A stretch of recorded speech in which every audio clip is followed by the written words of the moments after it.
Hi, everybody. Coming in hot. Hello. Hello. Nom, nom, nom, nom, nom. I'm food free. My entire body and being. Just for you. Oh, let's see. Wait for Sarah to pop in. Let's get these folks up. Hello, everybody. Hopefully, I remembered to make this unlisted again. Oh, good. I did. That certainly helps. Hello, Backstage Passers. Thanks for being here. Thanks for passing by, you know? Excuse me. A bold take there on Twitter, Hans. 8? Excuse me? Oh, just tweet what did you said? I don't think any game this year is better than Hades. Oh, yeah. Yeah, people are reacting to that. Then I realized, like, yeah, I don't want to read all those responses. I don't know what I was trying to do with that. It's more just like, this is the way I feel. And it's like, yeah, I guess that is kind of bait, as people put it. Returnal. Yep, that's the secret. That's what I'm missing. Sarah, are you alive? Did she do a little emote? Like she did. She did not. Now I wonder, because I jumped in the community questions Discord call and said 1:45 because that's when those other folks are coming. So hopefully she didn't get confused. I'll send her a text here. Hey, you jumping on the pod here? Easy to get confused. It happens to everybody, Leo. Let's not judge. Let's not ye be the judger. You can try and get me to calm down, but no promises. Okay, perfect. Oh my God, she might be alive right now. Yeah, she probably is. Hey, there she is. Call. What's that? Like, it didn't show up that you were calling me. Oh, weird. I was worried you got confused about the call time for the rest of the folks versus. I did a little bit. Yeah. I did get your message that you were eating, and then I slammed my face into some makeup. Sorry, I'm fixing my camera. Smart. That's really weird. I was actually eating makeup for lunch. It's delicious. It's not bad, honestly. I'm glad it's really edible. I was late because I had a COVID test, like one of those rapid COVID tests, like before I go home for the holidays. I was like, well, I feel good, but I just want to do this for my own sanity. Have you all done that, like, extremely rapid test where they shove the thing in your nose? Yeah. Yeah. I don't know what to make of it. I've done it a couple times where I like rub it myself, and that wasn't so bad at all. But like when they were ramming, feel violated? It just when they were ramming it into my nose, I immediately eyes were watering, like just gushing. And then like the nice young lady, she goes, "Okay, sorry for making you cry." I was like, "No, it's good. It's good. It's cool. I like it. Don't worry about it." Like she was really doing a good job. Yeah, you should. Oh, if only you knew how often I'm crying. But now I'm wondering, like, how rare is it to just bawl your eyes out as they're doing that? I think my eyes teared up a little, but it wasn't like crying. Okay. Like it wasn't. Yeah. Good. Just yeah. watery. Me neither. Yeah, it was just like watery. It's no big deal. Yeah, not actual tears. Yeah. The worst part is like my parents are both microbiologists, so they just brought the rapid test home with them. Ooh. And did it to us at home. So it's just like my dad repeatedly shoving a Q-tip up my sister's nose. Nice. That's a nice way to get some good family bonding in for the holidays. Both microbiologists? Mm-hmm. Okay. It explains. They met at the University of Minnesota. That's very cute. It does. Which one's smarter though? Ooh. Oh. See, it's like my dad has a PhD, but I think my mom's smarter. If it really comes down to it. Honestly, more important smarts than school smarts. That's right. Yeah. Everything's coming to focus, Sarah, with that fucking 4.0 revelation from a couple weeks ago. Now it's like, okay, it's all becoming clear now. Yeah, parents are subtle geniuses. They pushed you to your breaking point, and you tried to rebel by playing video games. I think I got you pegged now. Yeah. Okay. Somehow. We have a community kickoff question that is like directly up your alley, Leo. So I figure we'll just roll with that one about like, hey, games you all played this year and really loved, but didn't release in 2021, which I know is something you wanted to talk about anyway. So. Oh, great. Oh, that's really great. Okay, I think we're good to go. Oh, okay. Aaron T says they fully cried too. Thank you, Aaron, for getting my back. Okay, here we go. Kyle, looking alive. Let's do it. Okay. All right. Hello, everybody, and welcome to the MinnMax Show podcast. The plot? I can't. Yeah. What's the plot? I fucking lost the plot here. Okay, here we go. Rolling downhill. Here we go. Hello, everybody, and welcome to the MinnMax Show, a place about games, friends, getting better. My name is Ben Hansen, joined today, just to start with, though, we have Leo Vader. Thank you. Oh, it's so nice to hear your voice, man. Me too. Yeah. Kyle Hilliard. Hello. I'm here. And Sarah Pazorski's here, too. Hello. Welcome, everybody. We are here for a big show, and we won't go away. We live in your phone. This episode of the podcast, we're going to talk about 2021's hidden gems. We're all going to go around the table, share some games that might have slipped by your radar this year, which Sarah proudly proclaimed that's all the games you played were games that slipped by everybody else's radar. Yeah. Ben was like, do you have any good games that you think were underrated? And I'm like, you just mean like my games, period? Right. Games that I play, period? Ultimate hipster move, but we'll unpack it all. Let's see. Oh, Leo, I have some news for you. I don't know how you're going to react to it, but Epic bought Harmonix? Yep. Okay, we'll talk about that a little bit later. And then back half of the show, we're going to be joined by multiple special guests to talk about the Pokemon Diamond and Pearl remakes, answer some great community questions, and we'll probably talk about some League of Legends games as well. Did you get a chance to play any of those games, Sarah? I did. Okay, thank you. We'll talk all about it. But let's kick this sucker off. We have Joshua Duproy here from the community who submitted a question over on Patreon, and they say, somewhat related topic here. What's the best game y'all played this year that didn't release in 2021? Ooh. Old games? It's not even content relevant. You guys aren't ready. Yeah, hit it, Kyle. I mean, it was a 2020 game, so I don't know if it barely counts. But Undermine just totally took me over in January, February. It was all I wanted to play. Right. Which was weird because it's not a genre I typically like. But that it broke down the wall for me, and I got obsessed with it for a little while. And then that led me to really loving Returnal in a way. Ooh, interesting. Prime the pump. I'm trying to remember, where Undermine was on your top 10 list last year. Did it not really make the cut? No, I didn't even touch it until January of 2021. I played it on Switch, but it really, you guys were really positive on it. But I was it's just not really my genre. I don't think I'll like it. I'd rather play different things. And then I was like, let me give this thing a go, and it just sucked me in immediately. It really surprised me. Hell yeah! And Leo, you think you've enjoyed old games this year more than new games? I think I have. When this topic for the main chunk came up, I thought I would have a bunch for it, but then I realized all the games I've been playing are from 2019, 2020. And I would say the highlights are twofold. Yeah. VR. I've been playing this game called Master Bladesmith. I've been seeing that on Steam. Really? You've messed up. Leo, personally, has messed up all of my Steam recommendations. Because it's aggressively pushing Master Blaze. It's like, your friend, Kenny Loggins, is really enjoying this game. To an obnoxious degree. He should really cool it over there. Okay, it's just you might want to talk to him. It's like a sword fighting game? It's a blacksmithing game. Oh, what? But so you just make the swords.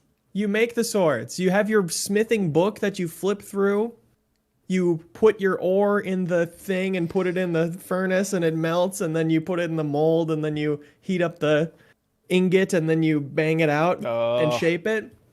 And there's skills you're leveling up there that have different percentage chances of getting a pristine weapon. And the point is to make weapons that have really high durability, because then you go into the time chamber, it's called, where you're destroying targets and trying to last as long as possible for a very exponential progression. It almost feels like an idle game sometimes because it's collecting ore while you're doing other stuff. Yeah. And it's a really satisfying loop. And I really want more VR games that are just doing a job like that of blacksmithing. Does it, this is make or break for me, Leo. Do wacky adventurers come in and I need the axe of a god or something like that? No. Yeah. I okay. think that could be a good element is running the shop, but you kind Right. of just put it in a box and sell it essentially. Still, I think everybody's had that fascination every time you see any fantasy anything, or I guess it's in real life too. When someone's just banging on some hot iron, like it's something that I guess I have always wanted to do and never really put on the tip of my tongue in such a way. It's really satisfying, and let me tell you why this is twofold. Mm-hmm. Is because the other game I've been enjoying, Master Bladesmith 2020, Portable Farm from 2019, is a VR game that you boot up first, and then you boot up another VR game, and then you can play it within that. There's a special gesture you do at any point in any other VR game. Once you have it open, you put your hands together and fold them out, and it just spawns this portal that peers into this little farm. Up. What? Where you plant seeds and water it and do this little idle game, and then do the gesture to banish the portal until you want it again. And it works so well in Master Bladesmith because there are times where you're like, not really ready to do the time chamber, but I'm waiting for ore to collect, so I'll just open up this farm and play this other game while I'm standing here in my blacksmith shop. I love that. You're It's just so playing good. games I'm pulling in up- your games? Like, It's the future. I'm pulling up trailers for these as you bring them up, and it's like they're showing someone playing like a shooter, they're in the desert, a military shooter, and they just open up a little farm and they just farm for a few seconds and go back to the shooter. This is bizarre. That's what people say when I die in Pavlov and I'm frustrated. I'll just stay on the death screen and open up the portable farm. Do the That's farm hilarious. gesture, which everybody knows the farm gesture. It's just sweeping the nation.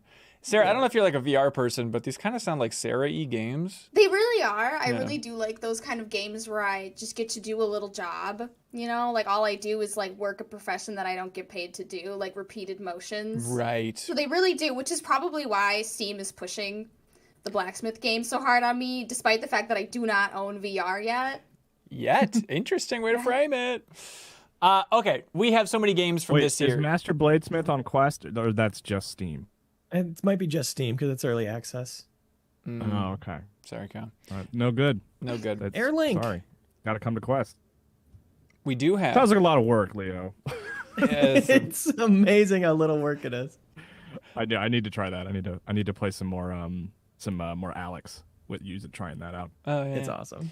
Hey, 2021, big year, big games. This is the time, everybody. It's time to crunch for the top 10 lists. I am nearing the panic. I know we talked about it last week, but still, I'm now doing the math on my upcoming weekends in particular, and it's like, I gotta be brutal. Maybe I'll just get through Forgotten City. If I just like make that my one goal, maybe Loop Hero on a plane, playing a little more on my Switch. I think that may be it. That may be where I close this thing down. But there's so many good games. There's a lot of stuff that gets left off the table when talking about the greatest games from 2021. Because you can talk about the AAA stuff. Like, you know, when I think about the underrated games this year, the sellout part of me is like, I think Guardians of the Galaxy is underrated. I think It Takes Two is underrated. I think Knockout City is underrated, which I think are all true. But at the same time, like, this is about elevating some smaller stuff that's like super duper under the radar. Like, let's be as obscure and as hip as Sarah just for like one podcast alone. Is it too much to ask for? Yeah, please. Okay, thank you. Now, Kyle, that grimace on your face lets me know you're alive and lets me know that you're excited to jump in maybe with your third most underappreciated game from this year. Yeah. No, my grimace was like as obscure as possible because I'm like, mine are somewhat obscure. You know what? but I like, oversold it. You're right. But my number 3 is Fist, Forged in Shadow Torch. Yeah. A game whose name I wouldn't have remembered had I not written it down beforehand. I mean, I always remember the fist part. It's that second part that throws me off. But it's a Metroid-inspired game. It kind of feels closer visually to like Shadow Complex, but it's like melee focused. You're not shooting guns. And it's cool is this surprise game that looked kind of interesting, and then when we finally got it in our hands, it's like, oh, this is actually pretty good. And then Metroid Dread came out, and I immediately went over to Metroid Dread, and I'm sure everyone else did, and they were happy they did, because Metroid Dread's a great game. But if you want more Metroid-style games, I think Fist, Forged in Shadow Torch is one of the good ones this year, like up there with, second after Metroid probably in terms of 2021 Metroid-inspired games. Yeah, if you don't remember from trailers, I think it was shown during a couple PlayStation events and stuff like that, but it's the one where it's the cute little rabbit who has the giant, wacky mechanical arm. It's that Metroidvania, everybody. Like, do you think it's cracking your top 10, Kyle? I don't think it's cracking my top 10, but I I enjoyed it and I liked it and I wanted to highlight it in some way. Yeah. Fist forged in Shadow Torch. Everybody, run, don't walk. Love it. Sarah, you got a number 3? Yes. Are we going from like most obscure to least obscure? I think I have mine personally ranked like in terms of level of personal passion. favorite. Yeah. Oh, okay. Yeah. Personal favorite. Yeah. Well, I'll just go with since I played it the most recently, Unpacking. Ooh. The game where you go through someone's life and every move they have, you unpack their stuff. Yeah. Something about it, the narrative that you can tell just through unpacking someone's life at different stages. So they start as a child, they then go to college, they get that shitty first apartment outside of college, and just the stuff that you see your character bringing with, and you kind of like see her develop these hobbies. You see what is she interested in, and you don't really ever meet her, but by the end of it, you like know her so intimately. I'll be honest, I cried at the end. Wow. Yeah, I cried at the end of that game. That's interesting. And it's a short play. It's only like 3 to 4 hours, so people are a little upset about that. But the attention to detail in it is so nice. I like these small experiences that are small, easy to consume, and like there's nothing wrong with it. Like I don't have any kind of criticism for it. Yeah, I totally hear you. All I want now as a gamer is like a little experience, good from the beginning to the end. You'll never be annoyed. Yeah, that's peak gaming, I think, in your 30s. Mm-hmm. I played it second. I mean, I didn't play it. I experienced it secondhand, let's say, because my family really got into it. And it really is like the perfect example of like a narrative that can only be told in a video game. Right. Like, because it really cannot be done out in any other medium as effectively as it was done in Unpacking. It's really cool. Yeah, I played like an hour of it or so. I'm still confused a little bit about like the fail states. Like, when is it giving you error messages about like, you'd think you'd be able to unpack anything anywhere, but it's just like the specific rooms about, obviously this doesn't belong in this room, so try again. Yeah, they'll like highlight it in red, and then you have to move it. Like there was this one part where my main character had like just gone through a breakup, and I was putting pictures on the cork board, and I kept getting like and I'm like, what is this? And it was a picture of her and her ex-boyfriend, and it wouldn't let me pass until I threw it into a cupboard. And then it was like, you did it! Like, you passed! And I was like, ooh. Forcing it down a specific road. Good interactive storytelling. Yeah, it's nice. I thought my fiance is a very orderly person. And so I thought, this would be a fun game for her. So I brought it down and played with her and could not have been more underwhelmed. She's like, does anything happen? What is this? Like, what is the game? I'm like, no, it's like you learn about their lives and their stories. And look, you unpack all these bras. It's fun, right? And then I said, genuinely, scale of 1 to 10, what would you give this game? She's like, 3 out of 10. Like, it's just trash. It's like, I really thought this was like going to be a good couples game. So you have to be in a specific mood. Unpacking objects out of a box and putting them on shelves is a good couples game. I think it's a good conversation starter, right? You get to talk about where things go. Like, it is kind of fun, honestly, to be like, oh no, like that, your school bag totally goes underneath your computer desk versus off to the side of the nightstand. There's interesting things to kind of unpack, if you will. Moving is such a stressful time for couples. You'd think there'd be some therapeutic value in you two doing it together. Yeah, I really thought so too. But better luck next time, I guess. Hey, for me, my third favorite hidden gem from this year is a game that is tough to remember the name of. It is Olija. Olija. It came out in January, so this is an oldie but a goodie. Pixel art, 2D, action-adventure game. Kyle, you played Olija, right? Yeah, I finished it based on your recommendation. Oh, and nice. I also considered putting it on my list, but I paused because I figured you would put it on your list. I got it. Yeah, it like stood out as like the first game this year that I was really passionate about. I was like, this is just lovely, and it's very up your alley, Sarah, where it's like 5 hours or so, 5 to 7 hours probably. You're going out, going on different missions from the boat, and then come back to a town. You slowly build up this town. Over time, you're upgrading and swapping out different hats along the way and stuff. But Devolver published it, and the developer's name is Thomas Olson, I believe. But I really enjoyed it. It's like $15. It's available on the eShop. You can get it on Switch. But like, if you just want a nice 2D action adventure, I mean, I guess you could compare it to something maybe like in Another World. It's a little bit in that vein. but more It just looks like another world. it Certainly. does, yeah, but more just kind of action adventure platformer where you're getting different equipment and stuff along the way. But I really like it. It's Oliha is the name of that sucker. Leo, what about you, man? Oh, thanks for asking. Yeah, no problem. Have you guys heard of this game, They Always Run? I think you talked about it on the podcast, but I kind of I like the forget title. what's going on there. No chance. No Okay. chance I did. Okay, cool. I found it in my Epic Games library and decided to give it a shot. And it's a really satisfying side scroller. It's kind of like a painted art style. And I would say the main hook as you're learning the combat, it's your basic hits and counters and shooting. But you also have this third arm that if you hold right bumper, I think it is, if you think of it kind of like a hand on a watch that you're controlling with your thumbstick, like picking the direction of it. So if you just point it out there and run into somebody, it's not going to do anything, but you have to like do the act of slamming with it or swiping from one side to the other.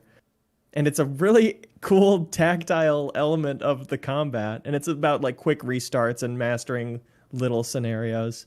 And you're just kind of this space bounty hunter. It's really small, interesting, satisfying game. Yeah, I feel like there's been a couple instances this year of you kind of realizing, hey, there's a shocking amount of good stuff in the Epic Game Store just sitting there. It's true. Some of it's also on Steam. Yeah, I guess so. But I just find it in my library. Yeah, oh, that's cool. They Always Run is the name of that one. Love it. Kyle, wow, was with a number 2. Like the biggest, best number 2 you could possibly throw out there. Okay. Okay. Here it comes. This one's a Game Pass game, which I feel like diminishes its obscurity almost. But Narita Boy. Oh, yeah. Which is a lot like Oliha in that it is like a very pixely 2D adventure game. You kind of, like, if you look at a trailer or something, you might think it's Metroid-y, but it's not. It's just sort of a linear action game, and it's just got, it's like the idea, the story is that you are the son of, like, Steve Jobs type who revolutionized, computers, and he like created like this Tron-like world, and you go in there and you have to sort of save it, and you sort of relive the memories of your father. So there's just like this interesting story to it, but it just looks fantastic. Yeah. It's like some of the best pixel art I've seen in a while, and I really like the soundtrack. The soundtrack is very, like, trancy, kind of Blade Runner-y, and it's just got a cool style. I really like it a lot. Yeah. Yeah. Do you think we might be talking about it in a future episode of the podcast where we might be breaking down some of the best game music from the year, Kyle? Maybe. Interesting. I don't want to make any promises. Maybe we'll talk about unpacking then too. I don't want to. Ooh, interesting. All right. No, I like that choice because it's definitely one of those games that when you sent it over so I could get the beat ready and stuff, I'm like, Narita Boy, it sounds familiar, but I don't even remember what that is. Then you go back and look at the trailer. It's like, oh, that's right. I played that for a bit, and that does look incredible. We shouldn't forget about the highs of Narita Boy. Never forget. Nothing about the else. highs of Just Narita go Boy. watch a trailer just to look at some really fantastic pixel art. Absolutely. Sarah, number 2. It's gotta be Toem. Toem! Just for the sole reason that I hate photo mode in video games. And this game, Toem itself, I dislike any kind of like forced Can we dive into photography. that just for a second? This is Do fully not like optional all the time. Never a required You element. know there's always a quest that it's like, can you take a picture of a something, and you're like, and then they make you look at it, and I'm like, why do I want this? Who is this for? Why does every game need like a photo aspect in it? I don't understand. We do have a series at MinnMax called Photo Mode Snaps, Sarah. You'd be a great co-host at some point just for reviewing community screenshots. I feel like it's right up your alley. You'll just be spitting on the camera for everyone. It's going to be awesome. Let me out of here! This is hell on earth! But Toem is like, the entire game is about taking photos. Like, that's how you complete all your quests. That's how you get through your, your missions, your side quests. It's all about taking photos. But they made it actually enjoyable, which is saying a lot because I hate forced photo mode. Right. It's just a really cute, another short game, great story. It's kind of like a short walk. Hike. But maybe, like I wouldn't, not like that. It's like a little bit below a short hike, but still very good. Still very good. Yeah, and I think you streamed the entire thing. Was it on MinnMax? Yep. Okay, streamed it on MinnMax. It's very cute, very short. Just another one of those really clean experiences. I think there is something to that idea of like, an annoying element from other games. If it's the full game, somehow it gets a pass. Like I always think of Subnautica, where it's like, oh, I love that game, but the underwater level, especially like if there's an oxygen meter in any other game, sucks. But somehow when the entire game is underwater levels with oxygen meter with Subnautica, it's like, oh, this is awesome. Just somehow like leaning into that exact thing, and you're not like being derailed from another primary objective or another primary gameplay loop. I think you can find an interesting avenue there for some indie games. But yeah, Toem. It's spelled Toem, everybody. I don't know how much more clear I can be. By the way, these games are all in the descriptions if you want the exact spelling and stuff, and a quick reference there. Leo, you look like you're thinking of something very thoughtfully. I always am. Yeah. Do you I'm really trying to figure out if I need to sneeze again or not. Oh, I see. Well, that's fair. That happens a fair amount. Hey, for me, my number 2 is a game that I talked about before on the podcast, but recently looking at the list of the Game Awards and what was nominated for Best Art Direction, I was horrified that this indie game did not get more love in general, and especially in this category. But Genesis Noir, which came out earlier this year, I believe it was on Game Pass. I don't know if it's still on Game Pass now. It's not on PlayStation, just a heads up, but it's available everywhere else. It is absolutely one of the most stunning looking games I've ever seen in my life. Like, if you take just any random chapter of this game and make a Let's Play of it, I feel like that could be Oscar nominated for greatest animated short. Like, it's just so incredible looking. And it's, I guess if you had to describe it, it's still kind of space history themed psychedelic point and click adventure noir. So it's one of those gems. But we talked about it on the podcast before, but it's such a weird game to set up and explain. But the core idea is it's a noir film style in the beginning. A character shoots your girl, and the bullet then leaving the gun becomes the big bang of the universe, and you're working your way through the timeline of the universe as the bullet is getting closer to the femme fatale. It is such a weird thing, and the ending is just awesome, and again, really trippy, weird stuff. And if you've never looked up a trailer for Genesis Noir, please go look at a trailer for it just to see how this thing looks, because it is absolutely incredible. Granted, little frustrating at times because, like, well, point and click genre combined with psychedelic, you don't know what's real and what's not. Like, it's kind of a mushy combo, but still, it's such a cool, weird premise. And there's no text, there's no talking, so it doesn't get too pretentious or anything. But Genesis Noir, also, it's $12 and it's short. So what's wrong with you? Come on, show it some love. Okay, no, Leo, you got it, dude. Bring it on home. Bring it on home. Here we go. The second of 3. That's right. Mine is Into the Radius, which is another VR game. Sorry, everyone. Oh, Leo, I said and bring it came out home. last year. Sorry. Oh, what are you doing, buddy? But the 2.0 update came out recently, and that's what I'm recommending. They changed a ton about it, changed a ton about the map and progression and the way it looks. What was that sound? Sorry, is that my dog? I don't know what that was. Okay, Into the Radius. I'm looking at the trailer right now, Leo. It's like a survival game? Yeah. It's open world survival in this radiated wasteland. It's very stalkery. People who like Stalker like to say. But what I love about it is the looting. It's the most immersive looting I've found in a VR game. You're basically... Here's just a scenario to set up...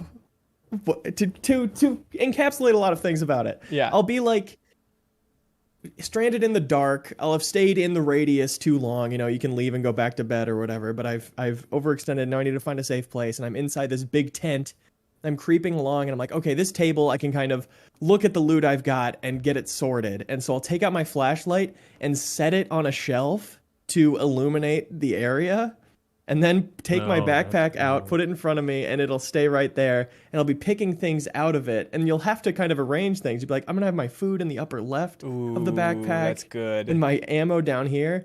And then I'll take out ammo boxes and individual bullets and like put the bullets in the ammo box, take magazines, fill them from the ammo box, and put them in my magazine pouch. There's like so much ammo management that makes every bullet really matter in a way I've always loved, like ammo scarcity in games.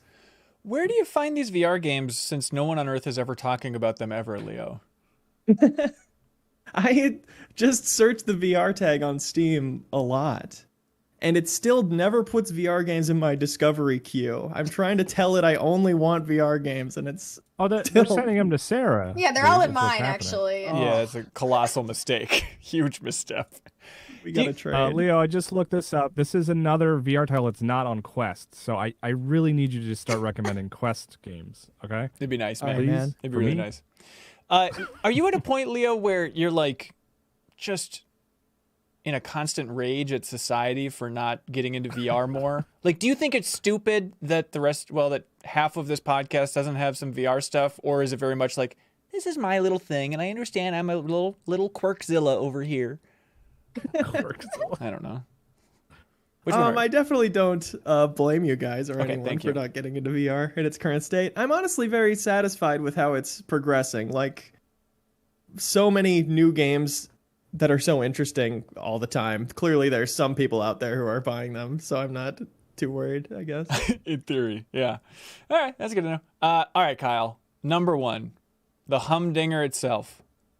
Yeah, and this is my kind of like my wince one when we were talking about obscurity, because like maybe this doesn't count as obscure, but Little Nightmares 2. I really adored that game, and it has kind of just, gone quiet because it came out so much earlier in the year. I'm not seeing it in like these early end of the year discussions, but Right. I loved Little Nightmares 2. I think it really outdoes the first one in a big way. It's really creepy and fantastic and weird, and it was one that my kid doesn't like scary stuff, but for some reason that one she was really entranced by, and we played the whole thing through together. And it was just super weird and cool, and a lot of like if we were discussing like moments of the year, like there's this one teacher character that I had a lot of like just like, whoa, that's horrifying. I want to get away from that thing moments, which I really love. So yeah, Little Nightmares 2 is my favorite sort of obscure game that came out this year. Yeah, it's almost like we're going to be discussing moments of the year in a couple weeks here for the MinnMax Awards, which should be an interesting discussion overall. Look forward to that, please. Yeah, that's nice. The moment you put on your VR headset and get transported to another world. All right, we can't talk Leo off this cliff. We got to go with it, everybody. There it is.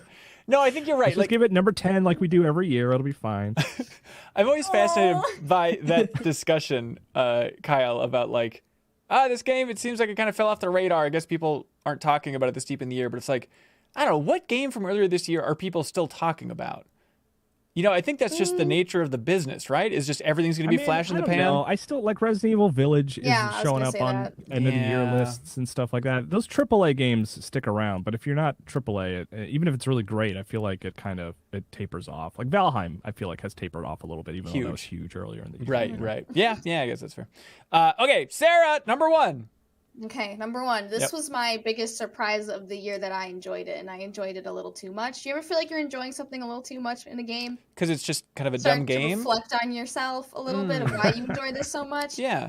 Mine is Gas Station Simulator. I don't know what it is about operating my little gas station. I think it was the fact that I could scan objects at a grocery store and put them in a basket for somebody. Ooh, that's good. I'd be like, beep, beep. That just something in my mind just went, ooh, yeah, this is it. This is it right here. But I love that's just part of the game, because the rest of the game is like part of the game. You're fixing up the whole thing. Yeah, you gotta fill people's gas tanks. You gotta order your gas. You get to pick the snacks that your gas station has, and you have to stock the snacks. So you have to be checking on inventory. You gotta make sure the truck can get in to drop off your inventory and storage. You have to make sure that everything's stocked and looking nice. And then halfway through, you also become a mechanic. So people will just pull into a garage and be like, I need new tires. And then so now you have to make sure you have tires. And God, I didn't know where the spark plugs were supposed to go. So that was kind of hard for me, but I figured it out. But you just have to do a lot. Yeah, it's such a weird game because it's you see the name of it on Steam, and it's like, okay, yeah, I know a lot of people are playing this. It's kind of just one of those jokey games, right? But I love when inside of a jokey name, it's like, no, actually, it's a really good sim in here. It's really compelling to keep rolling. Also, I feel like if I was playing this game, and maybe I should play it at some point, I feel like it would add to it. And maybe this is too far, Sarah. Maybe this is the sign that you're taking it too far. Okay. But I feel like you'd want a little smell of gasoline while you're playing it. Just put a little whiff. Yeah, just put a little rag in your gas tank. Then just put it on the far side of the room. That is the right level of sensory overload. Because what other game is this smelly, might I ask?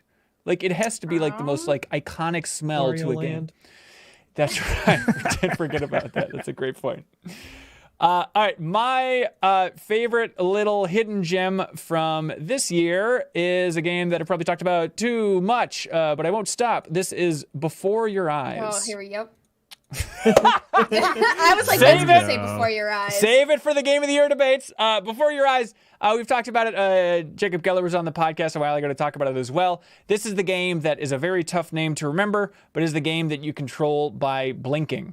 The first game to be controlled by blinking that I know of, at least. You have to calibrate your webcam as you play it so that it registers when you're blinking. And it has one of the greatest premises I've ever seen in the video game industry history, which is that you're dead in the afterlife, and then you're going back and looking at your own life, and every time you blink in real life, you're jumping forward in time throughout your life, is the basic premise of what you're working with here. There's some twists and turns along the way and all that fun stuff, but that premise and just interacting with a game in such a new way and having this, for me, really effective story by the end absolutely floored me. And I was just so happy to experience something completely new from the game industry this year. Now, I'm trying to remember, Sarah, you were streaming it, which seems impossible. Like I had two webcams set up because I had to use the other one to like monitor my blinking while the other one was recording. Oh my God. It just seems like emotionally a tough one to stream. Is it? All right. And Leo, I remember you hated it because the tech sucked. Is that what I recall? Those were my words I chose, if I remember right. Yeah. It was like registering blinks that weren't there, and that made it hard. I don't know if I would love the story if the tech was working, but that made it, not a good experience. Please don't listen to half this podcast, everybody. Before Your Eyes, go check it out. It's also a short experience. All of mine are short and cheap, and so please check this out. I'm just a mouse and keyboard player. I just wish you could play it on mouse and keyboard. Yeah, I'm totally with you. you. This is the person who all their favorite games are VR games. Before Your Eyes, please don't forget it. It's one of the best games of the year. Okay, Leo, last one, baby. My answer's stupid. It is stupid. It's objectively stupid. You can't hate me for it more than I already hate myself for it. Mm-hmm. But I looked in my heart, and you know what I found is that people are really overlooking Riders Republic right now. Oh my God. All right. Okay, man. You got to be honest with yourself. Look, the heart wants what it wants, and as that phrase has taught us, sometimes it's completely wrong. Yeah. I have to debate. Am I going to give Game of the Year to a game that has a ukulele cover of Gangster's Paradise? Am I really capable of doing that? Mm-hmm. Wow. I mean, I really like Riders Republic. I mean, it's certainly on my my long list of like top 10 of the year to think about. But yeah, I don't. Wow, number one, huh? That's where you're kind of feeling, huh? Maybe, I don't know, not to get ahead of ourselves here, but I can't remember having more fun in a game. More straight up fun. What? More fun per minute. Wow, the FPM? Right. That's ridiculous. I'm with you, Leo. Like, I mean, it is a game that's just like, it doesn't take long to be doing something crazy, and that's what's cool about it. Yeah, and it feels like you're really good really early, but there also is a really high skill ceiling that I'm still pursuing, and learning how to do the really complicated like corkscrew flips and the timing on those for all the different sports is really satisfying. Wow. Do you have a sense? You can also you can use the jetpack to go really high and then just like turn it off and fall and fall and fall. And if you just switch to walking mode right before you hit the ground, you're like totally fine. That doesn't. There's also really fun weeklies with like exclusive gear and costumes, and one of them was a foam bike, which isn't super good, except it has really high absorption rating, so you can hit the ground from jumping off a cliff and be fine. So it's like putting in the time for weeklies to get that thing I can use forever to land from falling from the sky type heights like Kyle's talking about. Right. Do you have a sense? There's been a lot of reasons for me to keep playing it. Do you have a sense of like the user base, how it's doing? Do you feel like it's under the radar on the player's point of view or just from the press point of view? I feel like both. I'm active in the subreddit, and the numbers, the upvotes there don't seem that high or anything. Damn it. And certainly, just from people I know, talking about it. It feels You like gotta put this community on your back, Leo. Yep. I do. You gotta carry it. Bring him, and then strap a jetpack to that, and then just skyrocket right to the Leo, sun. you got to baby. take. We'll get more into this in a little bit, but you got to take Fuser off. You know, clear the hard drive space. Yeah, yeah. Hey, Hey, Throw Riders Republic back there. why wait, Kyle? Let's talk about that right now. Gut reaction, Leo, to the news that Epic Games has purchased our dearly beloved best friend Harmonix. It's better than the news that Harmonix has shut down and disbanded. That's marginally. exactly yes, that is exactly my feeling. It's like it is such a bummer to see one of the last great indie studios, and I think they were technically owned by some other company in the fine print and stuff. But for a studio that we've been rooting for so long, like it just sucks to have this indie studio that's been around for so many decades now just wiped off the board, just absorbed into the hive mind of developers at Epic. And they say they're going to support Rock Band and Fuser still, but it's hard to imagine they would do. At the very most, they'll maintain the current support. Like those games will never get a big influx of support again, right? Yeah, I don't know what that would look imagine. like. I mean, if Harmonix is good at one thing, it's maintaining that level of support. The fact that they're still releasing DLC for Rock Band 4 is bananas, and they say that that's going to continue, which is super impressive. But obviously, the wording in their official announcement is the part that'll chill your blood, where they say, we'll be working with Epic to once again challenge expectations as we bring our unique brand of musical gaming experiences to the metaverse. Our team will work with Epic to create musical journeys and gameplay for Fortnite. I wish they just left... I mean, it's good news for Fortnite if we're going to be like optimistic. Okay, yeah. Like if they say like, hey, Harmonix released this new thing, it's probably just going to be totally free. You can go check it out. Maybe it's a cool rhythm game within the world of Fortnite. I will 100% go check that out. Absolutely. But that's me like looking at the bright side. You know, that's me like looking for the positive. Yeah, if there's like a Harmonix themed world or mode or something. Like I don't want the distinct vibe of Harmonix, which has been so strong for 20 years now, to just go away. Like I hope at some point they can still rise above the masses working on Fortnite to say like, Harmonix's personality is alive. Everybody, please look over here. Just something distinct, you know, instead of just, the dances are better and now there's a rhythm minigame when you dance or something like that.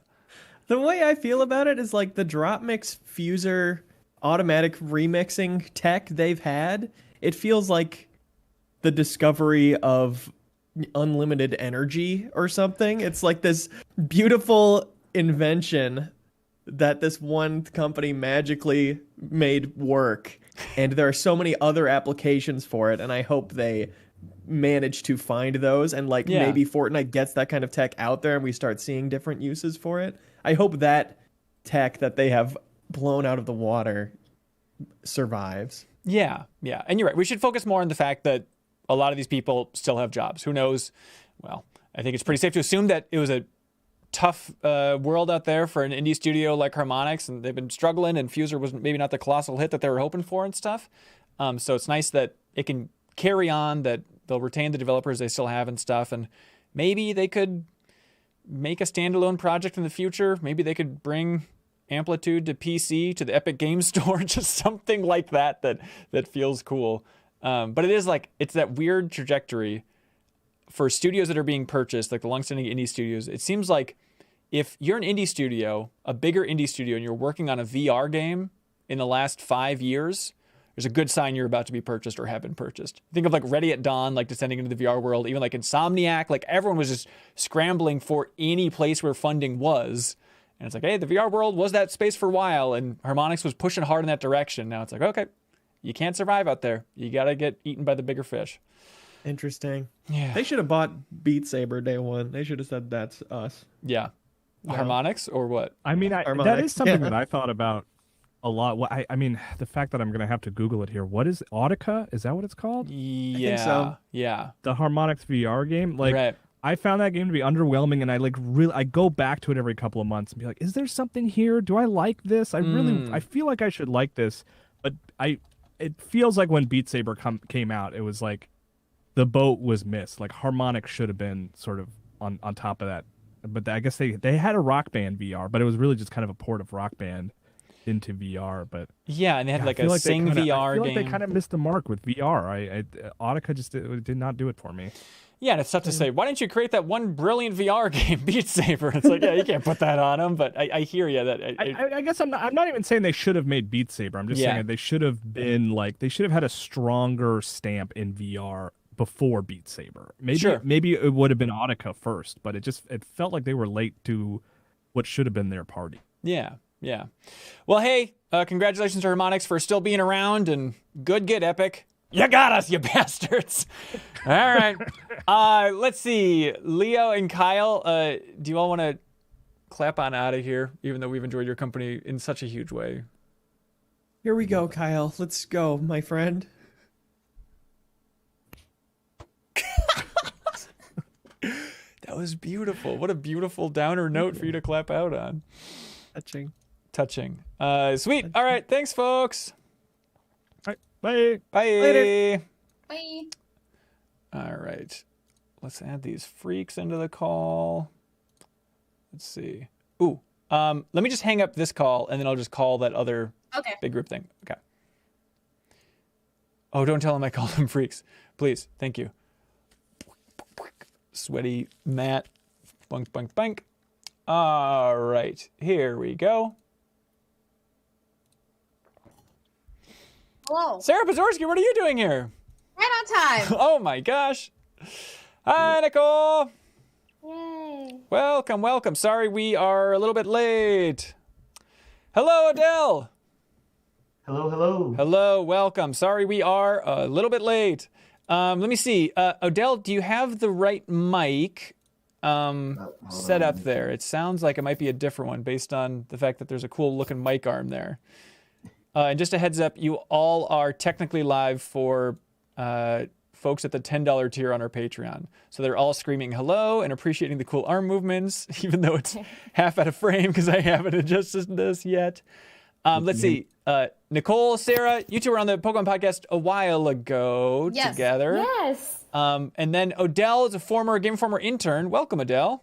Hello. Yes, we got you. Beautiful mic. And right. Odell, can you talk about your new job, or is that top secret, or where are we at with that? Oh no, it's all out there now. I work at Stride PR now, so yay. Nice. How's that going so far?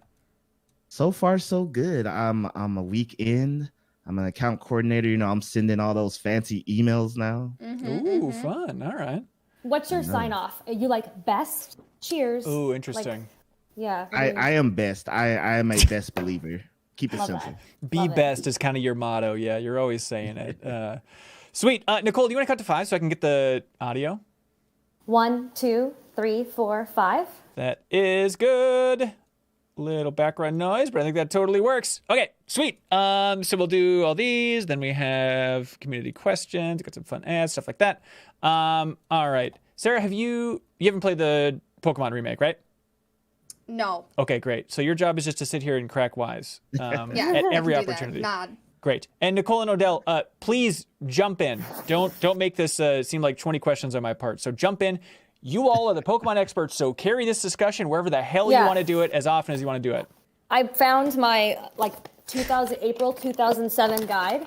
Perfect. I found my DS and I found my copy of Diamond. So oh my God. And I played the remake just because, I love it. So, right. And in searching for things, I found this giveaway. Jesus Christ. Forgot about that. And there's vintage Pepto-Bismol in here, too. So. Wow, that's good. Yeah. That's good. Game. Yeah. Okay, so we have, so to signal a transition that people have jumped onto the podcast, we have like a clap sound for the audio folks. So here's the challenge for Adele and Nicole. You two have to clap in at exactly the same moment. Okay, and I know you don't know each other that well, but I really have faith in just complete unity here. Wait, are we counting down? Yeah. Hey, that's your call. 1, 2. Hey, Odell Harmon Jr., welcome to the podcast. Hello. Welcome. Glad to be back. Yeah. I had to go back into the history book. So it was July 2020 was the last episode of the main podcast you're on. You were talking about Andy McNamara leaving Game Informer, just for a nice timestamp of like what was going on in our worlds. Yeah. Hey, now he's over to EA.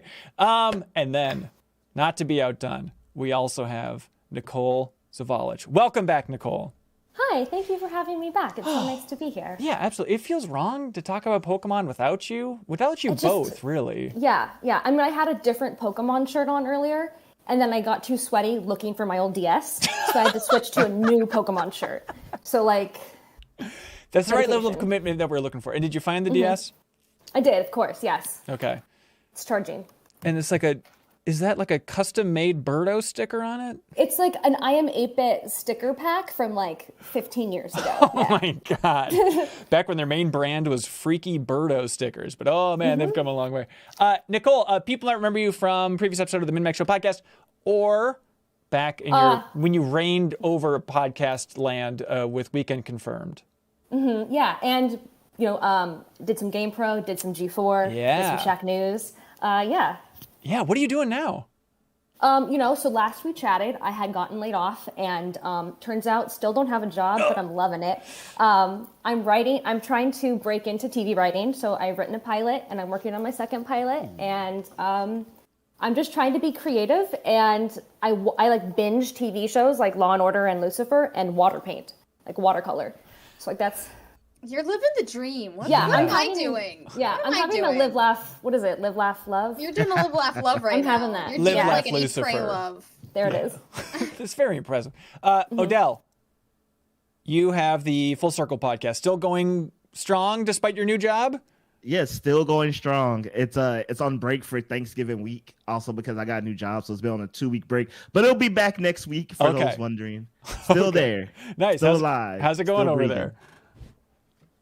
How's the podcast going? Got the new job. I'm an account coordinator. So it was, I thought to myself, I was like, what if I tried to get in the industry through a non-media route? Let's try that. And then it worked. And I was like, oh, okay. All right. Yeah, we're doing this. You're like, I'm good at this. This is a thing. Yeah. Were you always just like hesitant to like, the PR angle? I don't know. I want to be on the other side of this thing. Yeah, I was always like, I don't know if I could do that.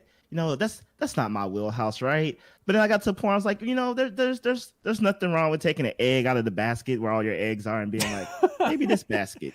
Right. Maybe this one over here. That's right. What really happened was I was 30 and I was like, I need like a job, but like a job that sounds like a job for a 30-year-old. I need dental care. Yes. Right. Now, there's dental care, but have you ever tried painting and watching Lucifer, Odell?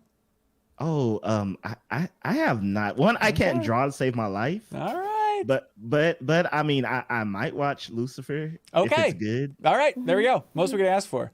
Okay. We should dive into this frickin' game. Not to be confused. It's Pokemon Brilliant Diamond and Pokemon Shining Pearl, the classic remake. I'm trying to remember, Nicole, like where was your hype level at for like this remake in particular, this generation? Where's it at on the love spectrum for you? Is that a thing? I'll say it is. Yeah, 100 it is, because like Yellow was like where it began, Silver was like the height of it. Correct. When I was playing the remake of this, I was thinking to myself, oh, well, how old was I? 14 when I played this? I looked it up. No, I was 18, like about to graduate high school when I played this game. And I went back and I looked, and I'm 50 hours into it. I had 8 Pokemon, 8 badges. And that's kind of like the barest minimum I'll do for a Pokemon game. Pokemon Shield and Sword, for example, I have 210 hours and I beat all the DLC. Like I rolled credits on the DLC. Jeez. Yeah, like all the Diglets. You did it. All. You did it. Yeah. So yeah, it wasn't that high on my hype radar. I think it was just because I was graduating high school. Right. Right. Yeah, I'm trying to remember, like, and this was a weird generation where I beat it back in the day, but it was definitely one of those like, okay, this will be like a novelty thing where I'll get it and I'll force my friend Ronnie to get it and we'll like battle each other a couple times. But I don't know, Odell, maybe you have a better sense of like where Pearl and Diamond are for overall fandom. But for me, it was kind of just like, not the story highs of like Black and White, which I understand a lot of people are very passionate about. Like, I don't know what the thing is that people celebrate about Pokemon Pearl. Cynthia. Just Cynthia. Mm-hmm. Cynthia. Okay. What did Sinnoh do for us? They gave us the beast, the commander, the one who cannot be touched, Cynthia. At least that's what I always remember about Sinnoh. I feel Sinnoh came in a weird time where the Pokemon, like, it stopped being cool to like Pokemon around when Sinnoh came out. So that's when it was like people liked Sinnoh, but you didn't say you like Sinnoh because, you know, Pokemon hype started to dip a little bit. And you know, the major zeitgeist. If you loved it, you loved it. You know, you stay strong.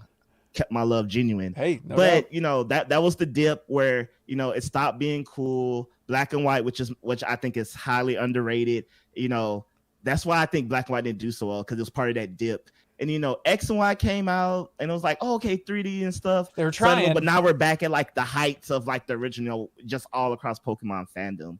So I was hyped for the remake because Sinnoh was probably my least favorite generation, not because of like the lack of Pokemon love. Like, I just think it's it's generation the most unoriginal in Pokemon. They just went, who doesn't have an evolution? All right, and slap the evolution on them.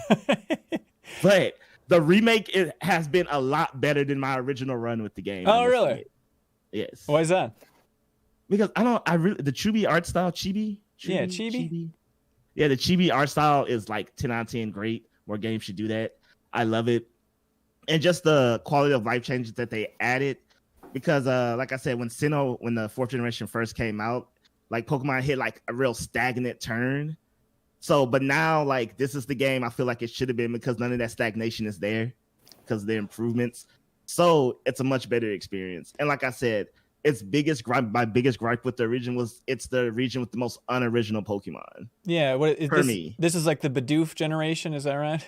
Mm-hmm, yes, this is the generation that gave us God Bidoof. Yeah, and thank goodness, because Pokemon as a company has really ran with Bidoof. Good for them. Yeah. The Bidoof PR campaign is insane. It's insane. Like, Pikachu who? The entire Pokemon company is like, Pikachu who? Yeah. No. You're gonna like Bidoof now, is literally what the Pokemon company said to me. Yeah. There's one in my party. Yeah. I was like, okay, whatever you say. Nobody even it wants does Rock Smash and Cut, so it's kind of vital for the beginning. Yeah, you gotta do it.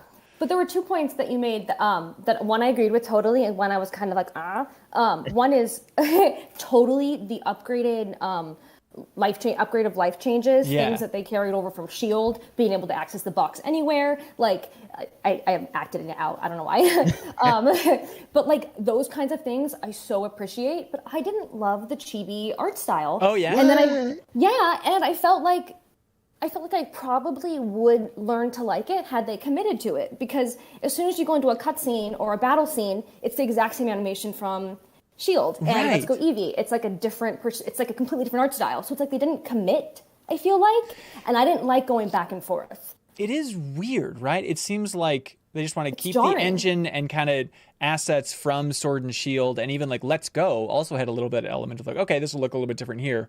Yeah, but it is weird. But I think like, I don't know, maybe Pokemon fans are just used to art styles being all over the place. Like, oh, the combat, it always looks a little bit different. And I think there is kind of like more of a nostalgic push for this chibi art style. Like, I'd rather have this, I think, that even like the Let's Go style, maybe just because it kind of reminds me of what the games used to look like back in the day. But I'm very curious to see. I held off on playing this remake. I haven't dove into it yet because I think, you know what, I'm 34. I think I'm at that point where if I just start this remake of a Pokemon game by myself, I think it might be a little bit too boring. But like over the holidays, I'm going to be spending time with my nephews, and I'm like, oh, like being able to see this game through their eyes will absolutely be worth it. I don't want to have to play the beginning twice. I'm very excited to dive in just to see if they're passionate about it and what they think about the chibi art style.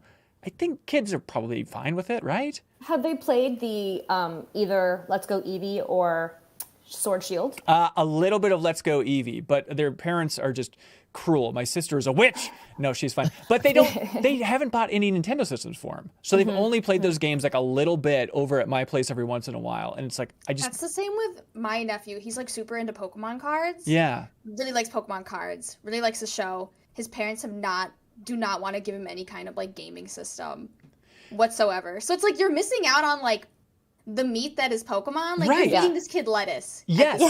Like, where do you think this stuff is coming from? Like, we're not excited about it because Pokemon Go. We're excited because of the core RPG. Opinion, like, look at me. Look at me. My parents shoved a fucking GameCube in my hand when I was like 6, and I'm okay. Yeah. Kind of. You're like for the most part. You're the healthiest person I know. You're on top of it all. Mental health. You got a freaking 4.0. I'm generally a peaceful person, but when someone goes Pokemon Go, they think that's like the first Pokemon video game. Like, I just lose it internally. Right. Like, I don't tell them off or educate them, because I probably couldn't do that in a proper manner. But internally, I'm just like, I don't like you. It's the same thing when someone goes, I like Pokemon. Oh, you like Pokemon? You heard me say Pokemon. Right. You have never heard the word Pokemon. You have never heard no one say this. Why do you insist on saying this? Please stop. Is it kind of like Mario? Super Mario? Yeah, it's exactly the same vibe. Absolutely. Okay. Okay, so here's what I've heard about this remake. The folks over at Game Informer, John Carson over there reviewed it. And he said something that also made my skin crawl, that there's experience share that you can't turn off for this remake. And that seems unforgivable. Like, why not give people the option of turning off experience share anymore? Especially since the option setting is so accessible and you can turn off other settings that I feel like have never been able to customize, like turning off the ability to like default nickname or default send to the box. Oh, okay. Like those type of features were just, and I could be wrong, those could be in past games, but it was just so easily accessible in the options menu. It just seems weird that they wouldn't have that one as well. That being said, it doesn't make a big difference to me. I use it when I played Shield and Sword that way. Yeah. And some of the battles in this game feel, the XP is distributed in a weird way. Because, like, you know, I'll do a battle with, like, a person with 4 Pokemon. The first 3 Pokemon are going to give me, like, 20 to 40 experience points. And then that last Pokemon gives me, like, 400 experience points. So I feel like the experience point distribution's a little weird. At least not what I'm used to. Huh. Yeah, and it's not just making it too much of a cakewalk for you, Adele?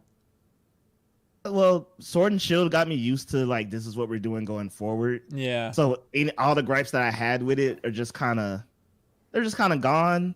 And I've kind of accepted it helps me complete my Pokédex. Like, cool, I can throw somebody in the back end of my team and they'll just quasi-evolve at some point, and then I'll swap it out for someone else and they'll quasi-evolve at some point.